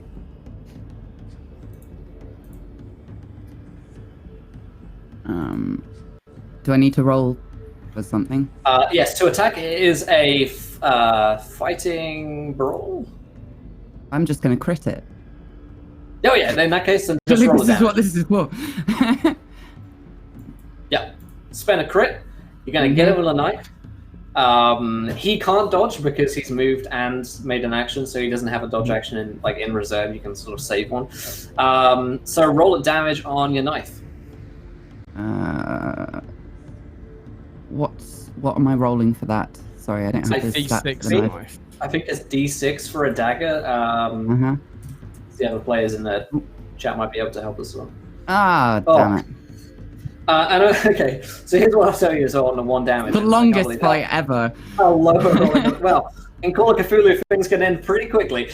So he...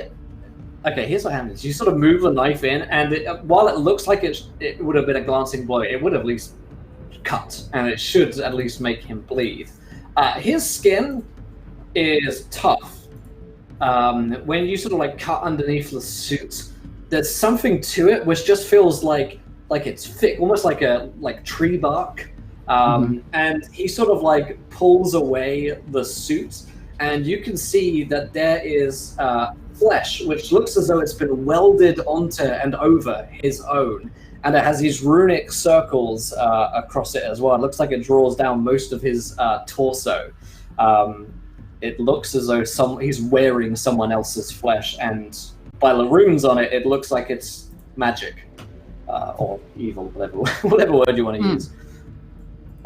So that's just to say it doesn't feel very effective. But he does take a wound, which is something, though he isn't bleeding. Okay, that's Laure's turn. Hank, you've got the creature before you. You've just about sort of grazed it. Yeah, this thing, like, I've seen that Laure has managed to sneak in the back, so I need to keep this thing as busy as possible. Otherwise, it's going to corner her, and she's going to be with him as well. So I'm going to swing with my bat. It's a 19 extreme. Yeah, hard success. So I'm going to roll my damage. Oh my fucking god! roll a d4 for damage bonus. We think it's a d4.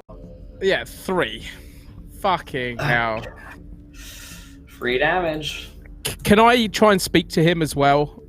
Yep, free action. Call it off. We'll make you win. We can choose. Remember, we'll pick you.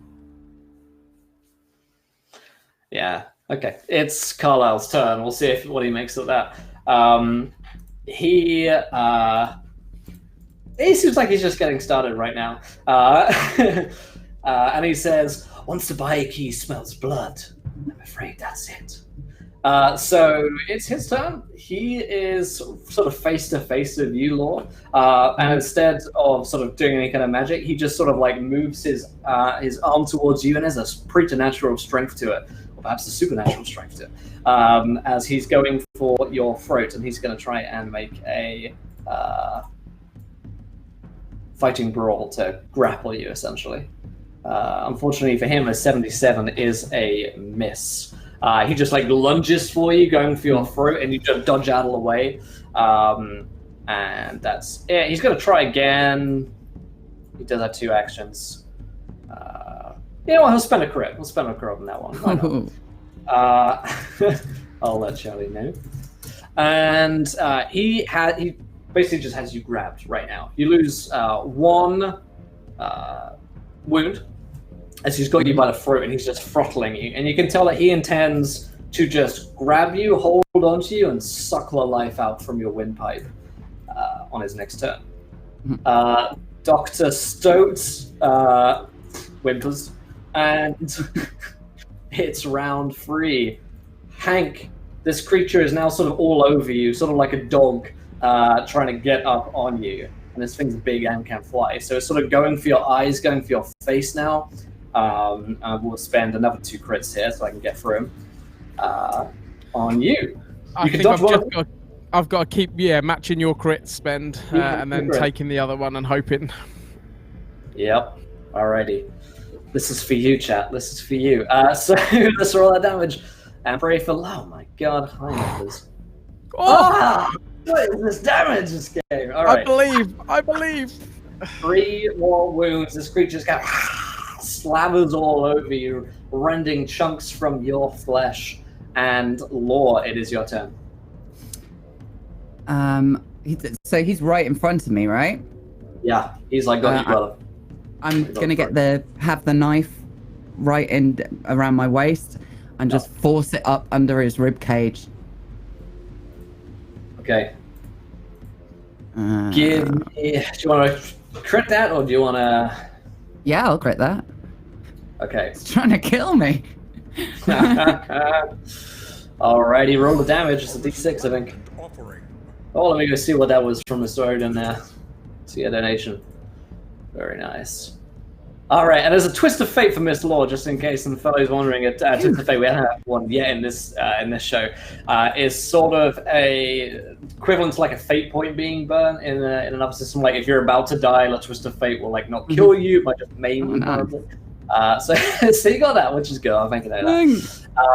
Okay. I need it. For damage onto Carlisle, you shove and thrust the blade into his chest.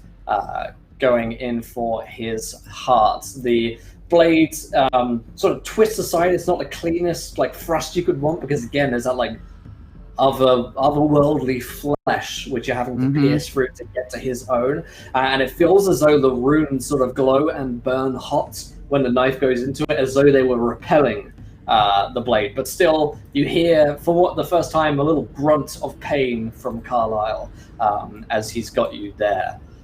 Hank.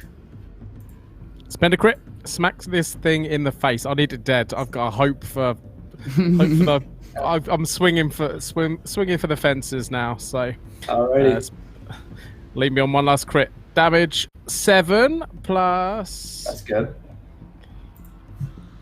2. That's 9 points of damage. That's a considerable amount more. That's a lot better. All right, that's good. That's good. You swing the bat, and for the first time, you feel like solid contact as you get this thing with some of the nails of the bat into its wolf-like head, and you hear this kind of whimper, like a wolf or a dog that's in pain. And then you see more fury in its eyes. It's wounded. It's bleeding now, and it's got the nails sort of like stuck in its head as you pull it out. And it looks at you with such hatred. Hank, you got a second action. Do you want to save it to dodge, or do you want to attack again? Oh, why would you give me that choice? Like, let's go fucking all out. Can I spend the last crit? Oh my god. You can't spend those here, TOS. Not on this website. Can I spend the last crit to do what's probably my last action as Hank? Yes. And attack 5 plus 7 more points of spiky head damage. All right, here's what I'll give you. Tell me how you slay this monster. I imagine like over. Yeah, I imagine it's a pullback and he connects the first time, and this beast, its eyes roll back a second, and Hank sees his chance, and it's just like the almighty swing, and it just kind of, its teeth fly out, offal flies up against the wall, and like there's just a big hole where the bat cuts through its head like butter. Hell yeah. Hell yeah. The creature splatters against the wall, and as it dies, you see a little flicker of concern, Laure, in Carlisle's eyes, as you see Hank, bloodied, bruised, and beaten from the ordeal, take out this creature. But it is Carlisle's turn, and he is going to try and kill you. He's going to spend a crit to try and suffocate you and basically try and snap your neck. And ain't too much to be done about it, so I'm going to roll the damage. I've still got the knife in his ribs, though, right? Got the knife in, yeah, Okay. The knife's there. Okay, you take 5 points of damage, and you can feel your windpipe closing around you. And his grip is strong. It's like a vice, clamping down on your throat. You can feel the passage where air is able to go down, just like tightening up, and you let out from the doing so. Both of you are clearly in pain. Dr. Stoat is now covered in by key blood and brains. And it's now your turn, seeing as the creature is slain. So, Laure, what do you do? So he's got his hands around my throat, and I've got the knife in his ribs. Correct. Okay. Christ. super close. Yeah. I haven't been dancing for a while. Am I doing it right? And I take the lighter out of my pocket and just light him up. Okay. I'm going to set fire to his skin, because that seems to be where the magic's coming from. Nice. Okay, it would be a fighting brawl to do that, or you could roll, or you could spend, if you have a crit left, it looks like you do, you can spend a crit to try and do this. Yeah, I'll spend a crit. Yeah, I'll die otherwise.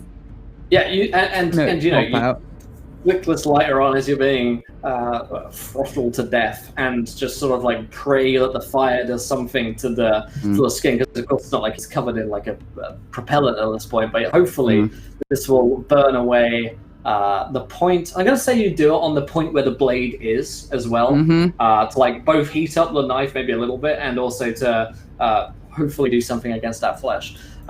He is going to need to make a roll to try and resist some of that.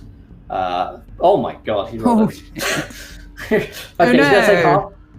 It's going to take half as it starts bearing weight. Roll me the d6 from the knife as you get the chance to sort of like thrust it in again, with some of this flesh being peeled away. 3. Alright, 3 more damage. He ain't dead, but he's hurting. Hank, you watch as the two of them are just going at it. Is he They're completely sort of locked. exposed? Because he's got both hands around Laure's throat, right?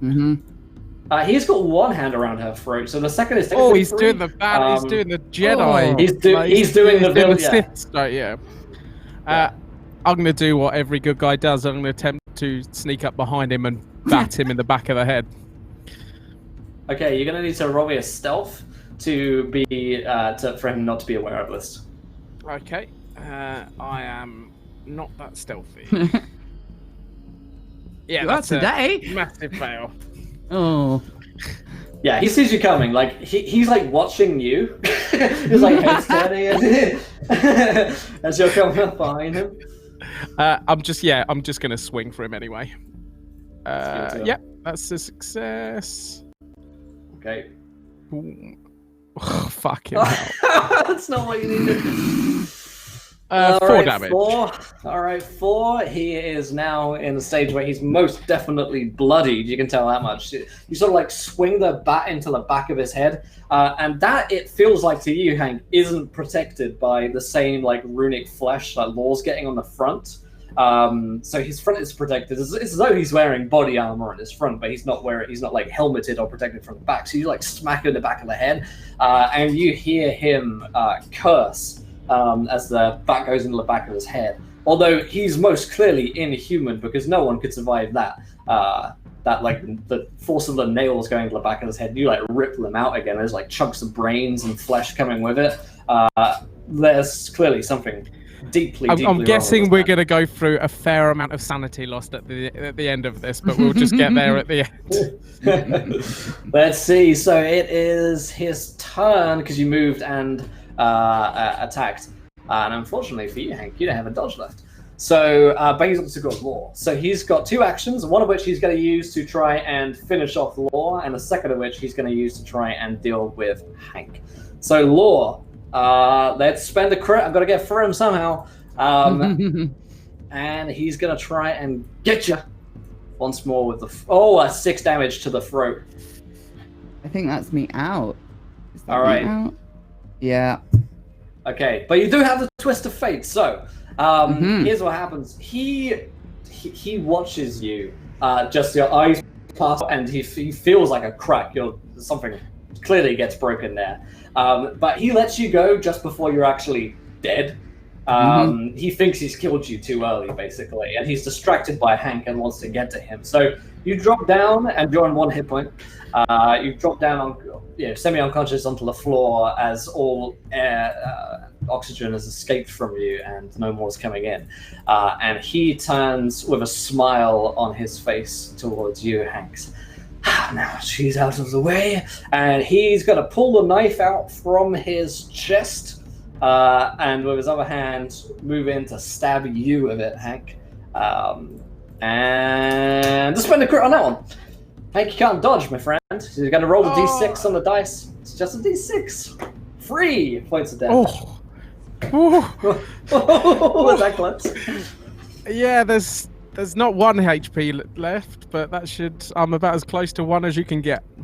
Alrighty, so he stabs into you with this sort of like grin in his face as though he's finally finished off this dirty work, but it is your turn, Hank. Is that all you got? And then I'm gonna give him a bat. There it is! He's all out the crits. Right, here we go. Come on, not a 1. Oh my god! Okay, here's what I'm going to tell you. You do have the D4, and here's what I'm going to tell you. Don't roll a 1 on that D4. Oh, that's exactly what you needed. That's exactly what you needed to take out Carlisle. Hank, how do you do it? So I imagine like the first one kind of knocks him to his knee, makes him stumble, and then Hank's gonna kind of hit him on the back of the head with the bat to finish him off. But as he kind of collapses to the floor limply, like Hank's not gonna stop. He's just gonna start hitting over and over it. So he's basically gonna try and turn Carlisle's head to mush. Like he thinks Laure's dead as well. Yeah. You just keep on smashing him until his head turns to pulp and there is almost nothing left. And you don't know if it's been minutes or well, just moments. And finally, you sort of come out of this daze, and Laure is on the floor, and the doctor is in the corner whimpering. We have no idea what her name or who the woman's name was or anything. We got no information. It doesn't matter, but at least he doesn't know it anymore. So do I see Laure stirring? I mean, I wouldn't say she's stirring, but she looks like she might be breathing.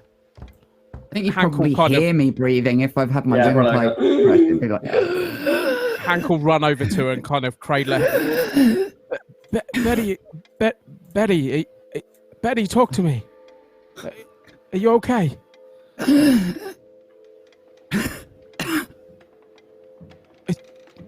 It's okay. We're together now. It's we're where we need to be. Doctor, get over here. And like he'll brush her hair away from her eyes and start like mopping some of the blood. We're together now. It's okay, Betty. The doctor crawls over. Fix her. Do what you need to. What's happened to her? What? He starts like trying to like feel because he can't see. Her throat. He did something. Okay, he's gonna roll a medicine check. And you know what? I'm gonna spend a crit on this because I'm such a good guy.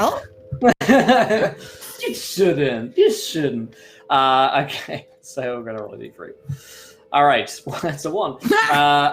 You heal for 1, and every hour after you will heal. Every day after you heal 1 as well, with your current injuries being as they are.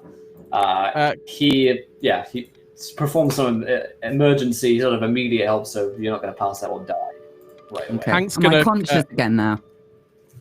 Yeah, you come round after. We'll give you 10 minutes or so to be fully functioning. But yeah. Oh, okay. Maybe not fully functioning. It's okay. I'm gonna get you out of here. Hank drops the bat, and can I put her in like a fireman's lift? Yeah. I put her on my shoulder. No, don't leave them. You might need that. Oh, okay, Betty. And he'll grab the bat as well. Is there a mime on the door here? There is. But as you're going, the doctor says, "Wait, don't leave me. There must be a second stand trial. Don't leave me. Please, I've done everything for you. I've helped you. I've saved her. Don't leave me." Do you want to give me my sanity checks now, Will, to see what Hank you're gonna get? Just give me a sanity check right now. Give me a roll right now. And Laure, you can do the same. I got 15. There you go. Hang on. Sorry. Where is sanity? My brain. It's in the main, about halfway down, next to hit points. Yeah, sort of middle of the screen. Oh yeah. Wow. Both passes. I'm only going to drop you 1 point of sanity just for having witnessed and done the things that you've just done. I'll give you this. You're able to see him for the first time as a human being, and he is utterly, utterly miserable and deserves to be put out of misery. That being said, you know that there has to be someone else, and if there isn't him, then it's got to be one of you. Because everyone else is dead. I can do this for you, Betty. Just ask me. I understand what needs to be done. If you want it to be me, I'll do it. I'm barely with it, so I don't understand what he's saying. And I look at the doctor. You want to die?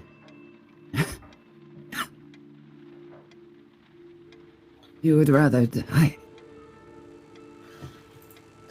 The doctor, I want to die. Please. I can't stand trial. If I become the heart, it's the worst fate, and if I don't, Torture me forever. Put me down. Hank will lay her down really tenderly. I know I haven't got much strength about me at the moment, but I'll fish the nail and the hammer out of my pocket and put it on the base of the doctor's skull. You sure? Please. Thank you for your help. And I'll try and swing it for the nail. I'll give it to you. The nail hits home. Well, the hammer hits home on the nail. And instantly, Dr. Stoke lies dead on the floor.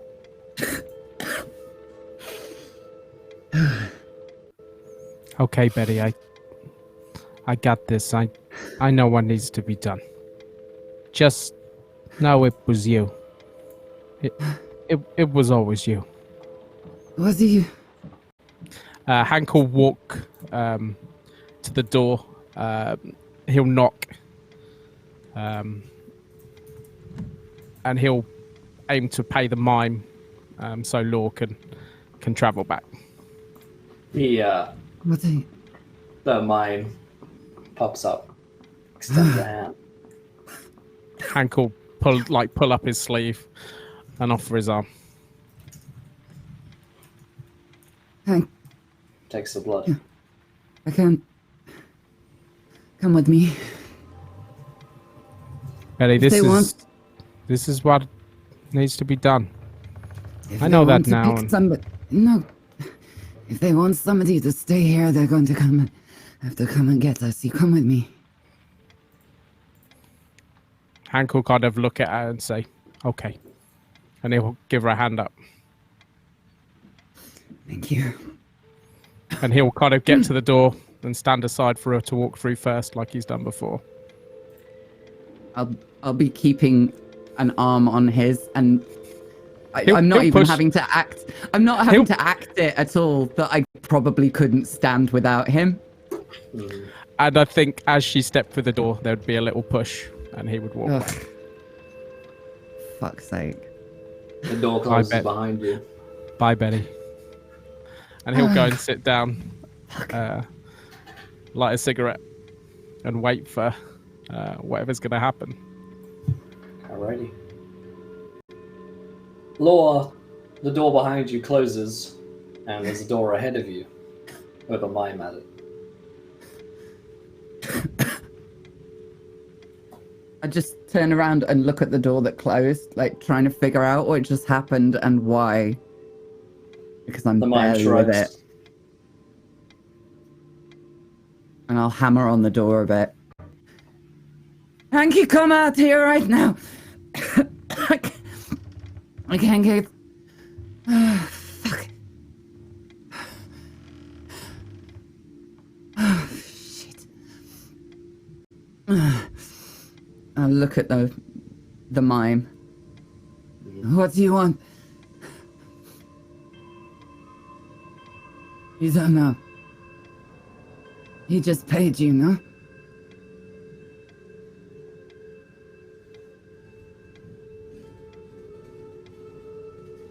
I'll slowly walk towards it, just holding its gaze the whole time.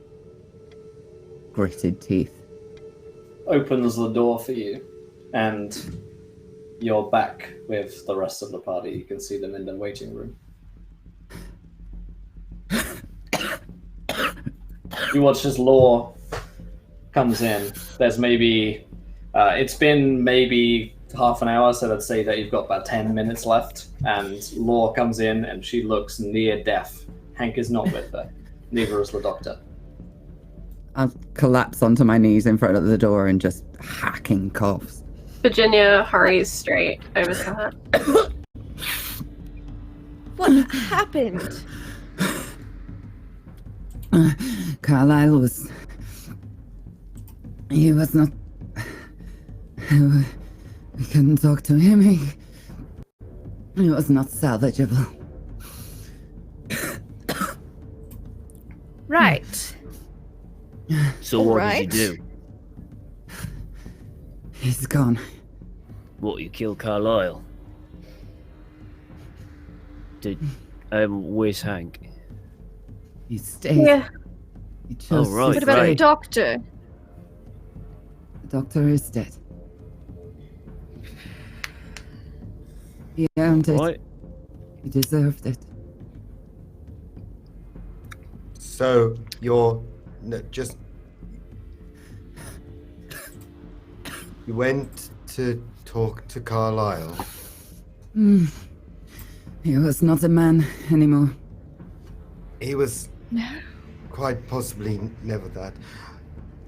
You've made it so that Hank is standing in his place in the trial. Yeah, Yes. looks like. But So, no. It wasn't a choice. I Did didn't they- make a choice. did He they tell didn't- us what happened to the person who doesn't get to be the heart of the city? Did they?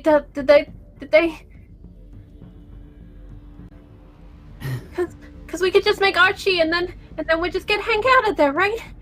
No. Don't think that's how it works. No, actually, when you think about it, maybe Hank going into the heart of the city is going to be a good thing for us. You know, he likes us. He can get into Carcosa and help us out, right? How much does the oil in the lamp need to like the thing it sheds light on? Hank just stabbed the guy with a cigarette in the eyeball. He's done much worse than that. What do you mean? Oh, Laure. Virginia's gonna attempt a first aid check because I'll try to assist because I have a couple of points in first aid. I will assist with Scotch. Like 6 points in first I will aid. take that 30 points, gratefully. so I'm gonna. I have I'm gonna- 36. Okay. Do you want to roll then, Elsie? We'll just do it. Sure, I'll roll. I'll like. All right, I've been doctored the most so far in this campaign, so I probably have the most medical. By this point, experience. you're probably the closest thing we have to an actual doctor. You know what Yeah. it all looks like now. I knew I should have gone to those classes. I typically don't get involved in violence. Typically. I don't think there's much we can do. I saw a woman like this. Her husband tried to squeeze the life right out of her. I'll be fine. This is why I'm not married. Again. The whiskey helps. Easy. So I guess that's what we're doing, huh? I suppose he did. But hey, at least he doesn't know the answer anymore. Oh yeah, you didn't get the answer, did you? Oh, But- so we No, but he doesn't. So we can't lose. Well, at least not yet. Okay. We know it is her now, though, right? Oh, I So don't we think we figured it. do. So we just need to find out who else knows her name. Wait. Are we sure that she's the one at the heart? No.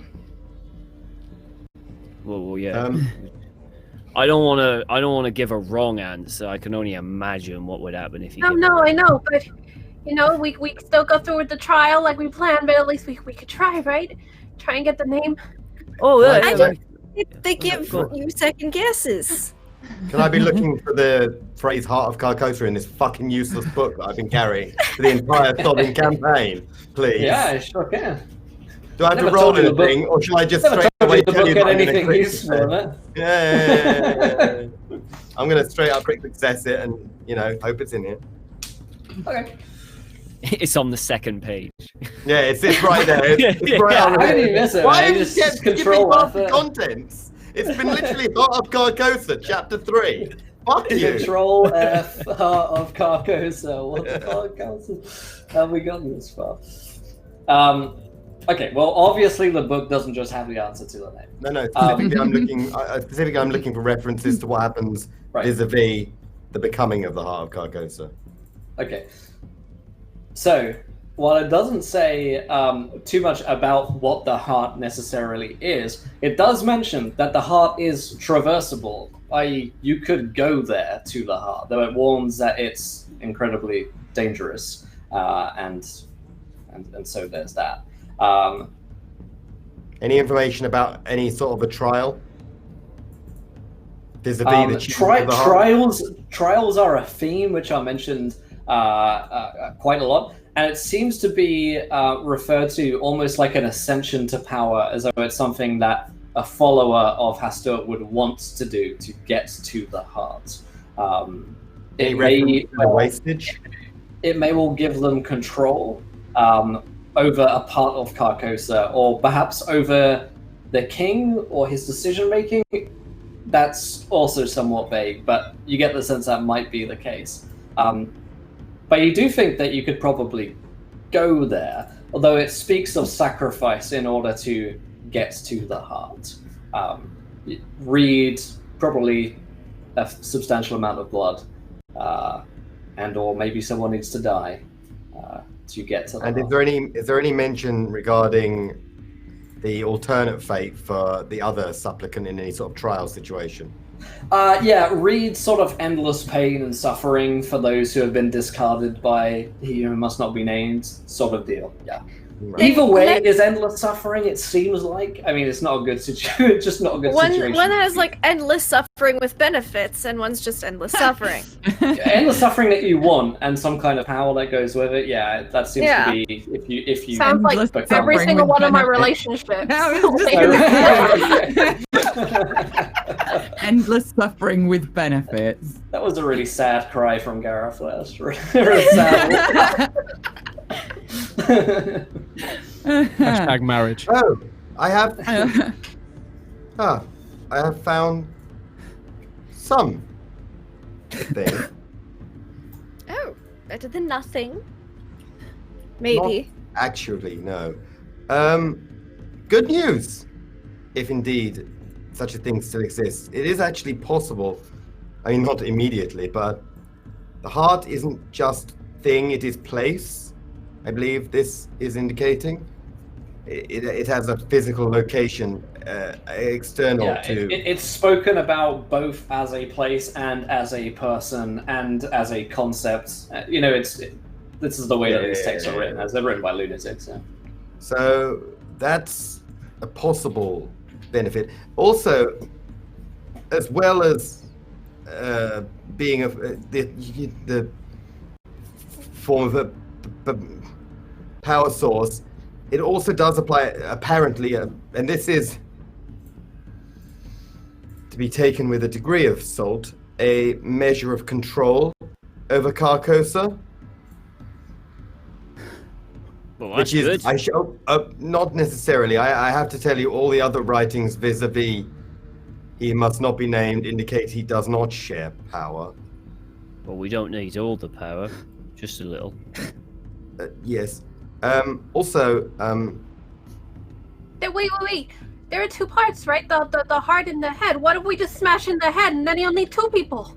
the head would almost certainly be Hastur himself. Yeah, you get the sense that he may be the head, and this may be the heart. And then we all exploded. And that there may well be two parts of decision making in the court of Carcosa, and it's whether or not you go with your head. I'm real desperate. Right. All I care about. I thought. Symbolism. Oh, never mind the last part.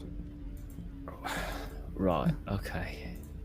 What last part? Where Hank could help So us if he wins? Not precisely accurate. He might, if the heart has any sort of power, then it might be able to affect some decision made by he who must not be named. So if we do not choose Hank to be the heart, the word doesn't actually directly translate. It would be something like. It doesn't really matter, right? You know how if we're talking about hell, we might say an endless torment. Right. Mm-hmm. Right. The word doesn't actually translate because it doesn't have an amplifier in Relayan comparable to English. But think that times infinity again in terms of the suffering. That's a lot of suffering. What, for the Yes. person who doesn't get to the heart? Both. For both of them, is it? So, right. So the No, The option... only way real, to- the only real difference is the person who is in the heart. Well, I don't However, think someone who tried to Miles- stab Here's, me. here's another mindfucker for you as well, Adam. Like that Wilkes would see. It's like sometimes the word suffering isn't necessarily referred to in a bad sense. In the sense that maybe suffering might be something that you're going for. Odd sense where it's ascending, So Yeah, there, like a good thing to have. transcendent. there's Yeah, it's like a prayer, no maybe. way. And furthermore, the nounal form for suffering could also translate into ecstasy. Well, yes. No, don't get excited. That would No, be no, no, I'm ecstasy in the religious mania sense of the word. Well, I think Hank They're was not very already far off. suffering from a little bit of that already. Is there no way to get him out of there if he doesn't want to come? Not unless you got Someone someone else else to take do. his place. There's no way for, I would imagine, us to even get back there. No, of course. Well, unless someone wants to give the blood. We know the Well, location, right? no, we're not allowed to give the blood to get We there don't have because the key anymore. the The doctor. doctor was Yes. the key. Oh, right. Sorry, I was drinking scotch at that point. So Right. at this stage, You are- Mr. Patton is going to stand trial against the stabby young gentleman. Right. But then Well, we already I know don't- who's going to be the heart, right? Because we're the jury and we decide and we just say Yeah. Hank. So we already know. yeah, I would I- prefer Hank to be the heart. I would. I- I, think Wait, I'd prefer Hank One, as well. two, Don't three. get me wrong. I'm sure you're 100% Jury's right. 12. We're only 5. Who are the rest of the jurors? I think it might be simply a majority situation, but I should point out I can't imagine it's going to be a case of us walking in and going, "Oh, that one, please," and then Why that not? being the solution. We do it dramatically. That's all they care What? about here, right? But it's I I damage. guess. I like to play believe. games. So, do you remember when we all filled out the library Yeah.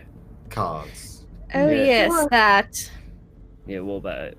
Well, trials have witnesses and prosecutors, Right. and I don't think Carcosa would miss out on the opportunity to use any information gained.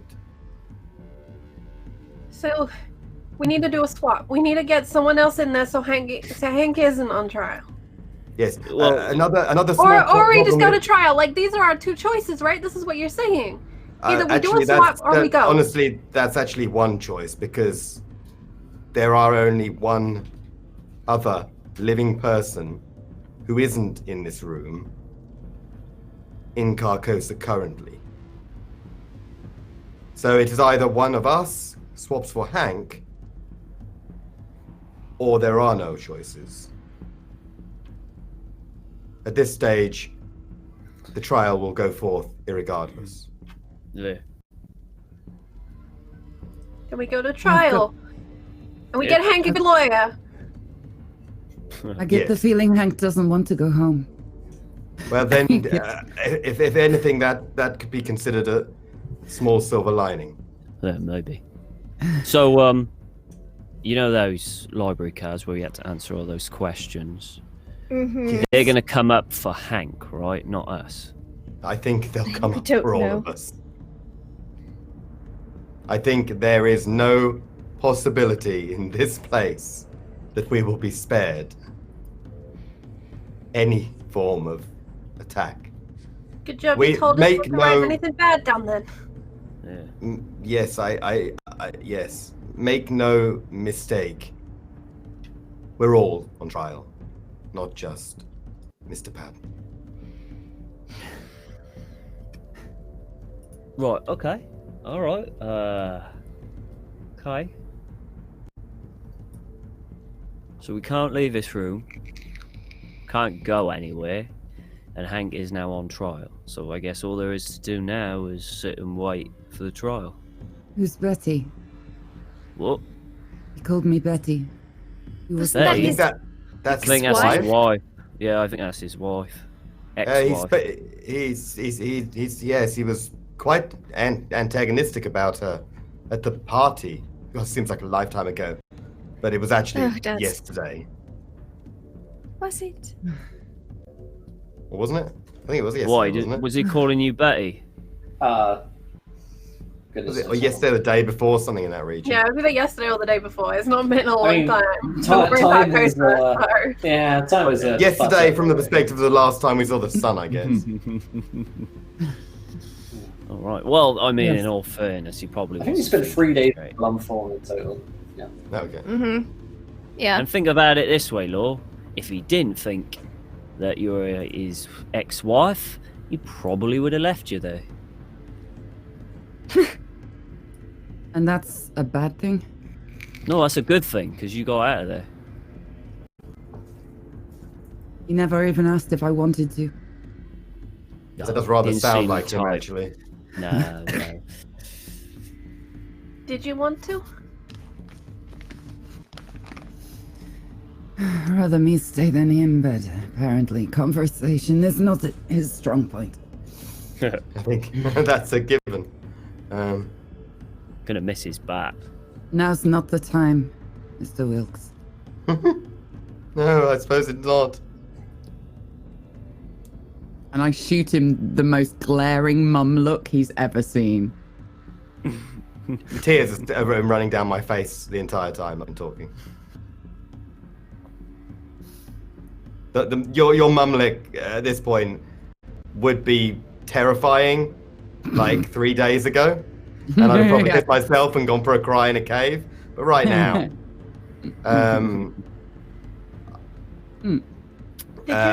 Already doing the piss. yeah, I'm way ahead of you. Midstream. Did Right, you and so kill him Oh. quick, Laure? What, the doctor or Mr. Carlisle? The doctor. Both of them. The doctor, yes. Mr. Carlisle, less so. He deserved it. But it was... I would have been gone if it had not been for Hank in many ways. Hank need to saved help us in him the whatever bar as shape well. it is. Whatever shape helping him can take from now. We need to do that. Has anybody got a gun?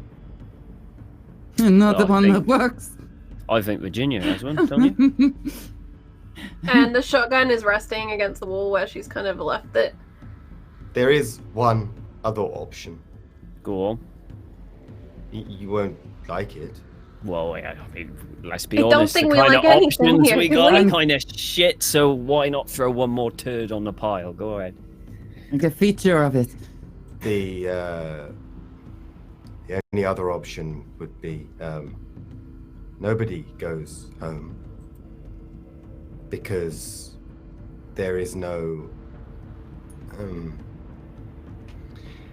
the trial does not complete.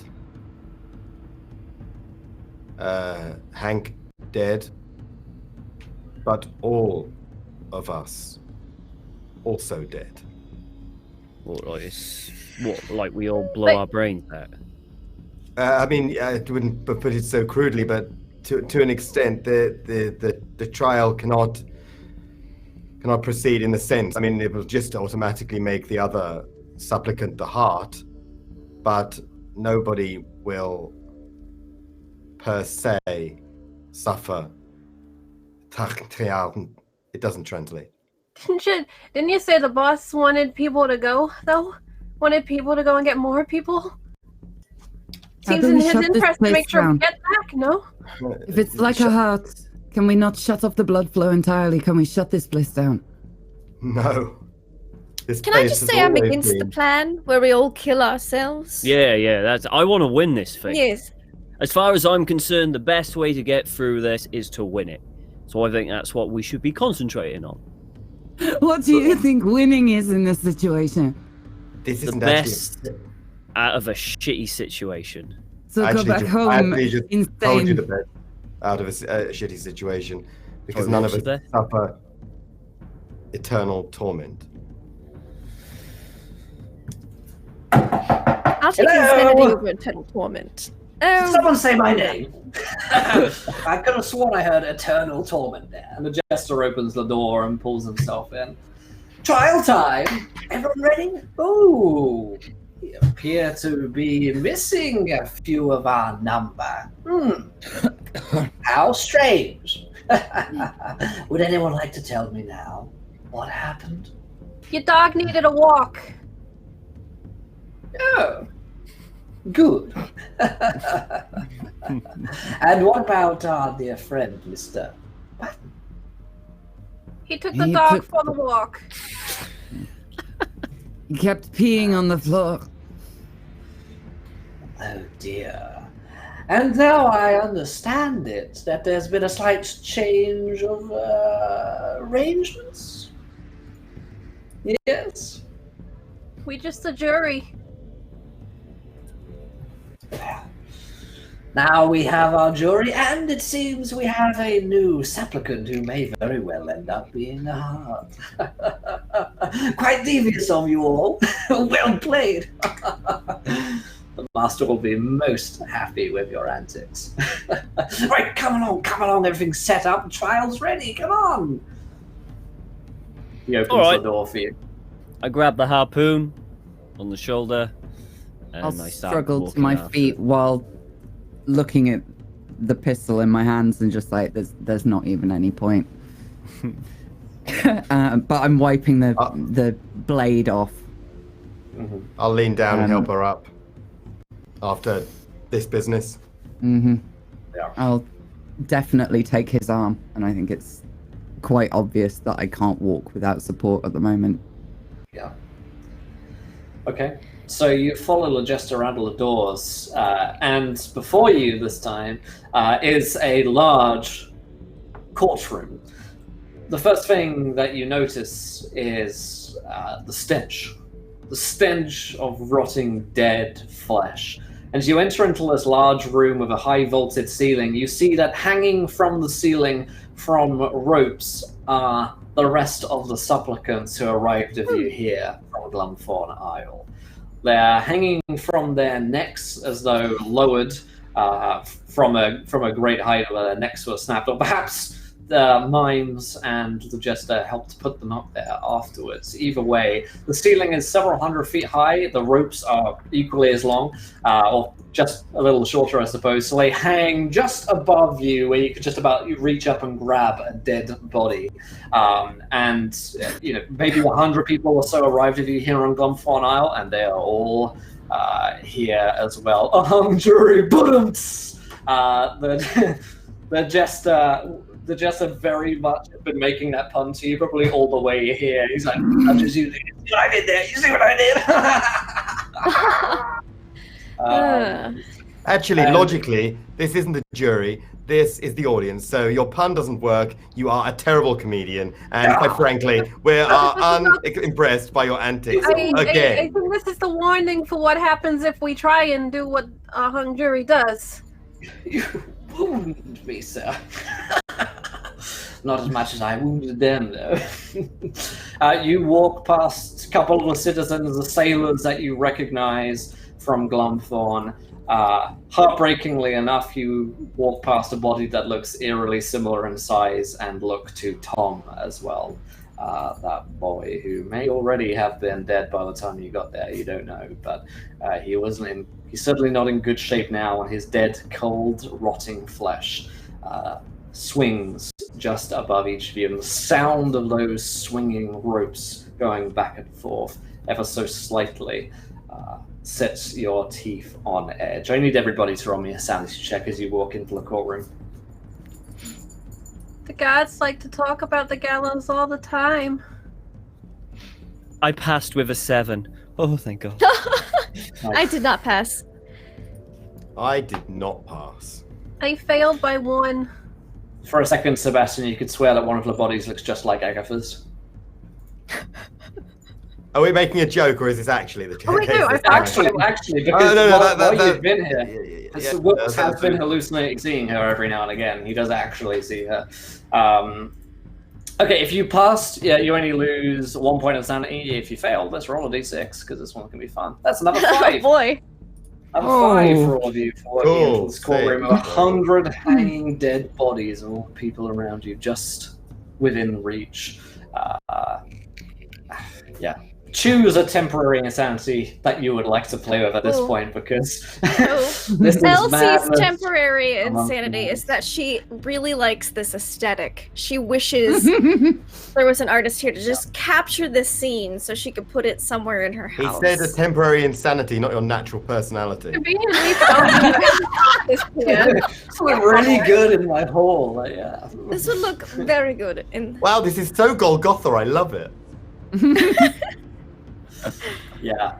Okay, so you step into this hall and you see the bench where now 5 seats, one of the seats is being removed. 5 seats are waiting for you to be seated, and the audience is quite clearly the bodies out there before you. The jester, come along! And you see the sort of witness stands, and like you guys brought up to the bench, and the jester invites you to be seated. As well. He does so with a curtsy and a bow, as though it were a very formal occasion which is just about to take place here. Please, judges. You'll take a seat? Yeah, I sit down, get myself comfy. I sit next to Reggie. Seeing what these hanging bodies are doing, I kind of glance at Wilkes to see how he's dealing with this.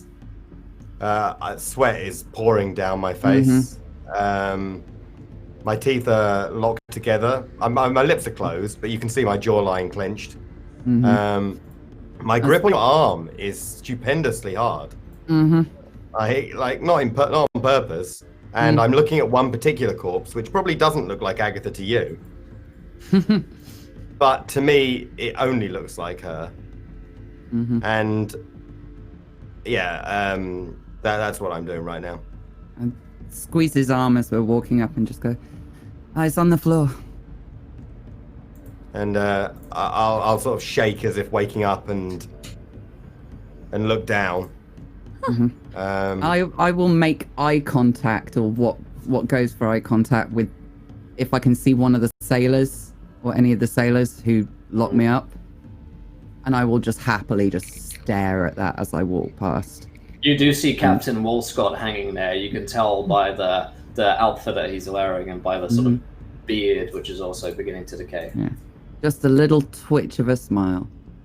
There's another mouse in my house. I'll be right back. Oh god. Oh my god. It's working. It's worked. My power grows by the moment. I really want to just stand on the chair and be like, Thomas! The weirdest And at this apocalypse. point, as you guys sit down and take in the sort of the ambiance, if you will, and Elsie is caught up, just staring at the bodies around her. She could swear she sees a mouse in the corner of her vision. The doors at the end of the hallway open up, and Hank and Archie Virgil walk out. I just want to watch this for a second.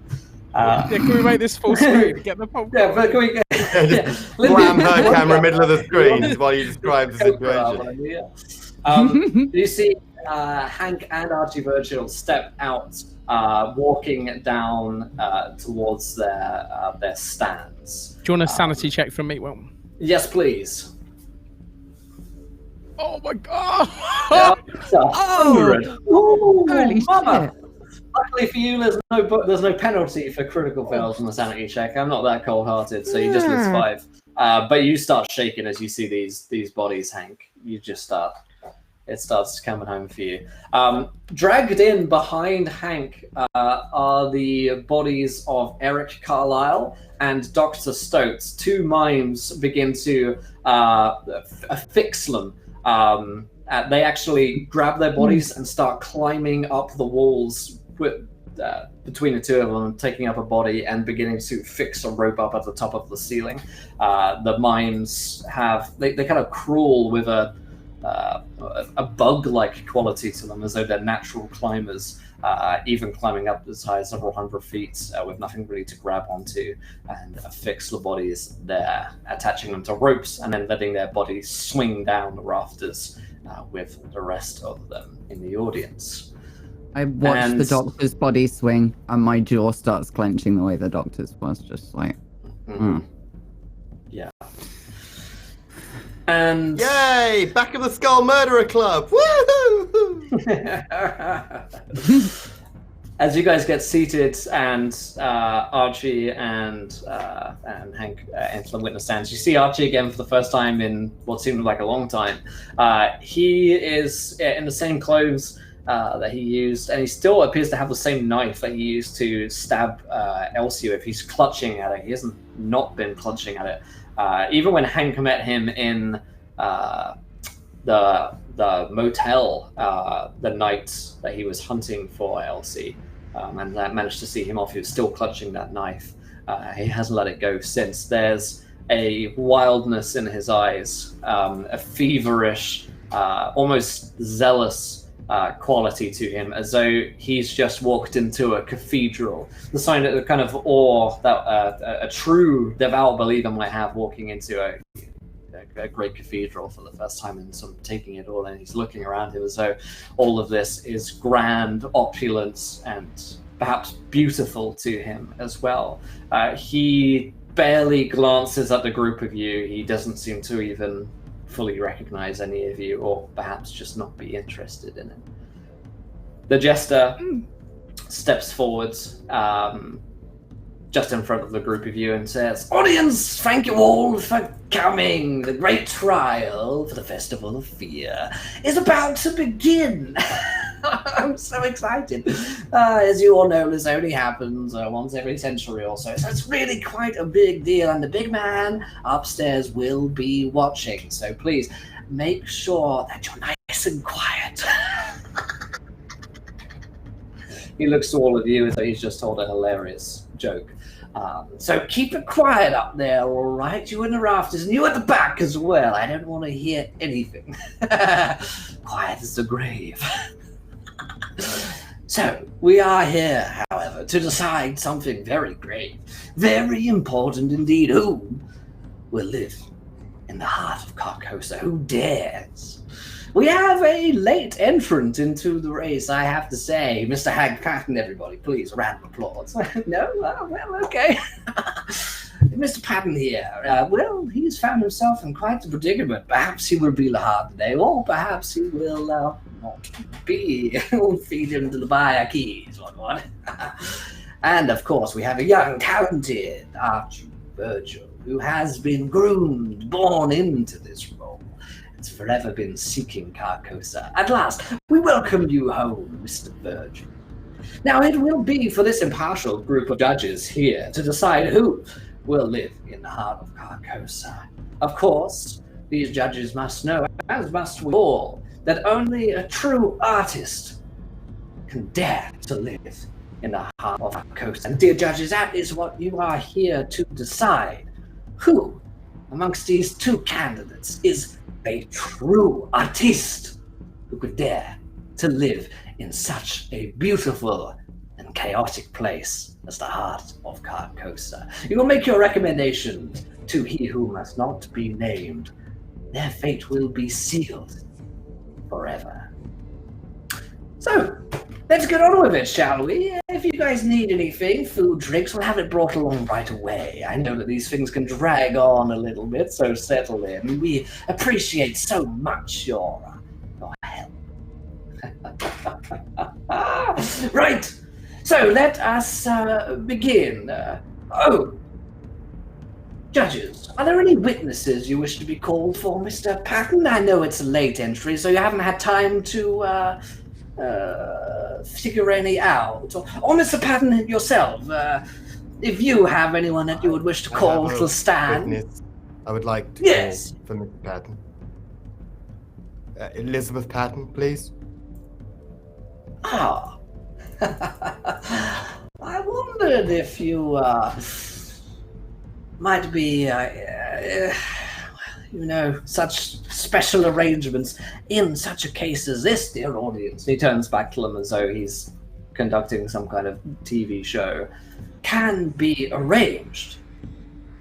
Mr. Patton, you're fine with us bringing Betty along, aren't you? Very good. We call to the stand. Mrs. Patton. And the door opens, and a woman steps through. And that's where we're going to end tonight's episode of Tentacle Tuesday. Whoa! Did Adam just fuck over the poor Betty? Just in the kitchen, la la la, into this horrible place. I don't think she was in the kitchen. Oh dear, my I friends. gave everything. That's all we've got time for. I have a cunning plan. All right. Okay. Well, we'll have to see you next week. We do have a poll up. The Swallow Tentacles are here. Who loses some sanity? Who deserves to lose some sanity? And actually, as we go around here and do sign-ups, I want to know what our current sanity scores are looking like, because I get the feeling we're getting close to getting into the single digits on some of these characters here today. Man, but that was a fun episode. It's great to be back.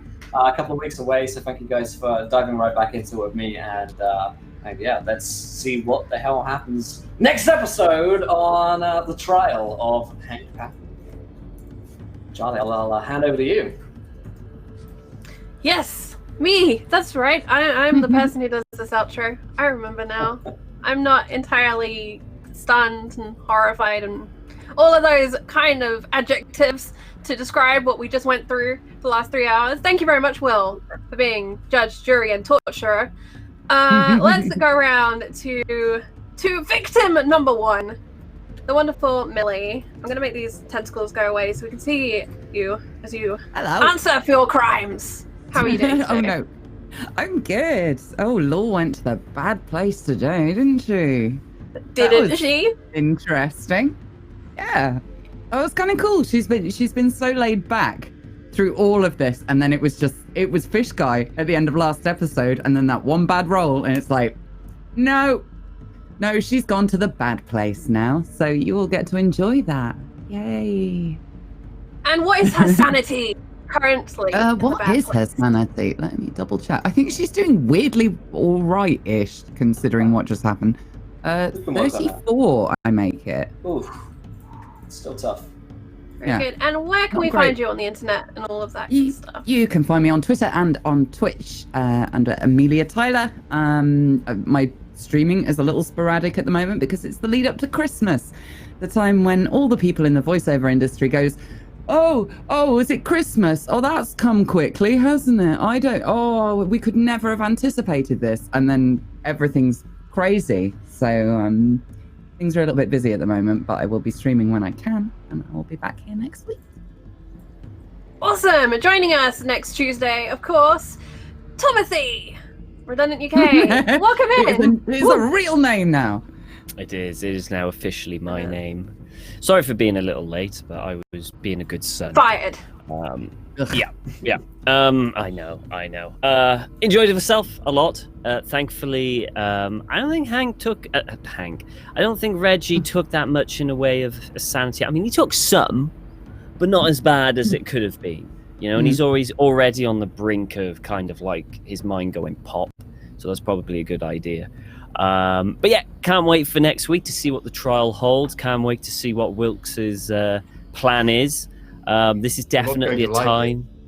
This is definitely a time where Reggie shuts up and let the person who understands this more talk. So in that case, maybe I will talk. It might be fun. Yes. Myself, I have my own channel, Redundant UK. I stream when I can. Also, I'm on RP. No, it's changed now. Follow Black Cats. Follow Black Cats. On Thursdays at 8 p.m. for After the Fire with a wonderful, wonderful cast set in the Game of Thrones universe. It's amazing. Trust me, the juiciest of fruits can be plucked from that amazing stream. So you'll want to check it out. But apart from that, you can check me out on Discord, Twitter, and I'll see you next week. Oh, sanity. My sanity is 23. Oof. Tasty. Tasty and juicy fruit brings me, of course, to Adam. Yeah, that makes sense. That tracks. Yeah, this is brilliant. Super fun. I have got a plan. like a legitimate plan. It's not like a Baldric plan. Like, it's good. You'll like it. Hank won't like it. I love it already. Yeah, no, this has been super fun. My sanity is 26, so that's not as bad as it might be, all things considered. It's not amazing. We're all closing the gap now, aren't we? We're making you feel more at home. Yeah, I'm being joined in the place I've been living for the last 8 episodes or so. But yeah, no, I'm Call of Cthulhu on Twitch. I stream horror games, and Fall of Cthulhu on Twitter. You can follow me there if you want. If you want. Awesome. We Hey, are don't have to. Sergeant Jones's Broken Brain Club, I think. And Lindy, how are you doing? Mouth aside. I was better until I saw that mouse right there. Thank you, That was Tesla. amazing. Like 15 minutes ago. But I'm doing good. Elsie's doing okay. She's at 42 sanity, which isn't bad. Especially considering where we're at. She might have the highest sanity in the group, which does not make sense for her. But it's fine. She was already a little crazy to begin with. That was a blast. I'm so glad to be back in this campaign. I missed it terribly.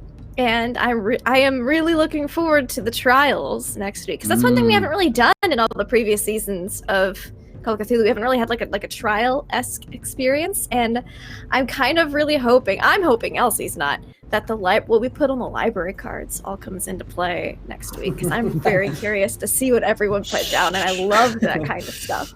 So you can follow me online, tormenting my players at LaughLoveLindy on Twitch, Twitter, YouTube, etc.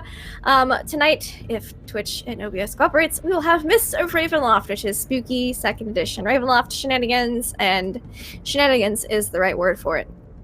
You can also find me on other things. You can find me back here on Encounter Roleplay on Thursdays from 4 to 7 Eastern for Death's Curios, which is getting good. Oh my gosh, so much juicy, spooky stuff going on there, so don't miss it.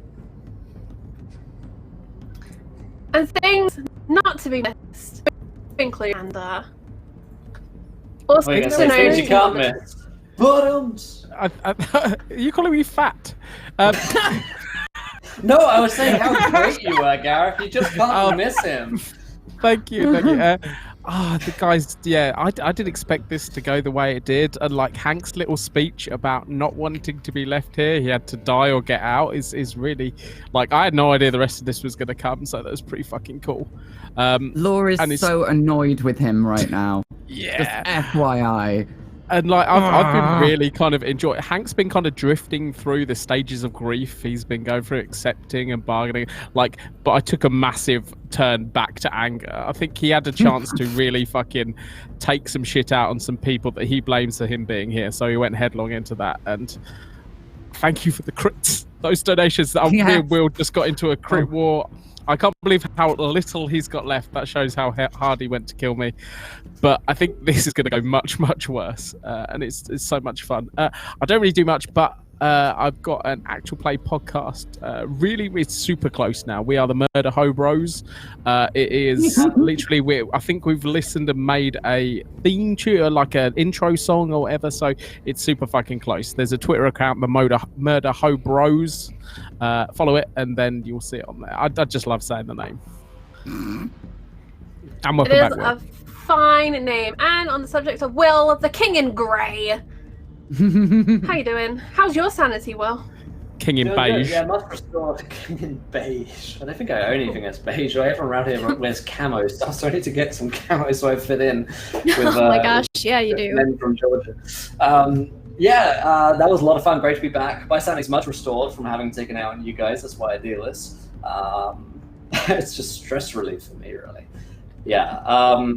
I'm super looking forward to next week. I've been looking forward to doing this trial for a while now, ever since I got the idea that it would be fun to do something like this in Carlisle.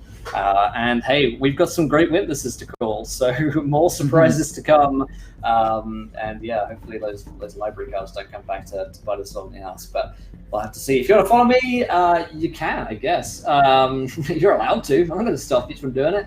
But in fact, don't bother following me. Follow twitch.tv/koboldpress, which is the channel I'm the Twitch director for, and at koboldpress on Twitter, and that's where you can keep up with stuff that I'm up to over there. And then follow Encounter RP, because that's the channels that we're on right now, and you can find out all the other shows that we're doing. Got some great new shows coming to the channel, and we're coming close to finale season, right, Charlie? We really are. So finales are either going to be the last week of November or the week before that. I think it's the 22nd is last Friday. I don't know. Dates and times right now are a blur to me. But what we do have coming up at the end of November on the 30th is our monthly meat grinder. This month, raising money for suicide prevention. It's a 5e take on Takeshi's Castle, Crystal Maze, all overseen by the Dark Mistress, Susanna Grace. Sign-ups for that are done via our Discord. And if you want to come and play with us on Encounter Roleplay, there is an open cast call right now for my Game of Thrones campaign, which will be starting in January. So put your name in the hat for that if you are interested in playing with us. We're looking for some passionate role players ready to deal with all that Westeros has to offer. There are going to be some more cast calls coming up, so keep an eye out for that. But those are the two big things coming up, and we're going to handle it through Discord, so it's a nice centralized place. Check the pins, because it's all nice and easy to find there. As for Virginia, I believe she is now on 35 sanity. Oof. Nice. So we're like... Oh yeah, I'm on 24, sorry, I forgot to say that, 24. Little ice pick to the brain, tapping out that sanity as we go through this game. It's so good to be back. This was horrific. Thank you very much, Will. Please join us tomorrow at 2 p.m. Eastern, which is our new Zweihander time, because we are playing Hellfire Plot, which is our Mango supplement-based mini-campaign. I'm super excited. It's fun, it's great. We've got voice actor Jay Britton with us, we've got Susanna Grace, we have myself, we have Jess, and we also have Hottest Singles, aka Jordan Shively, behind Void Merch and all of that fun stuff. So come and check us out, come and join us tomorrow. But until then, try not to roll too many nat ones, because Will be laughing when you do, because that's the manic kind of jester that he is. Take care, everyone. We'll see you tomorrow.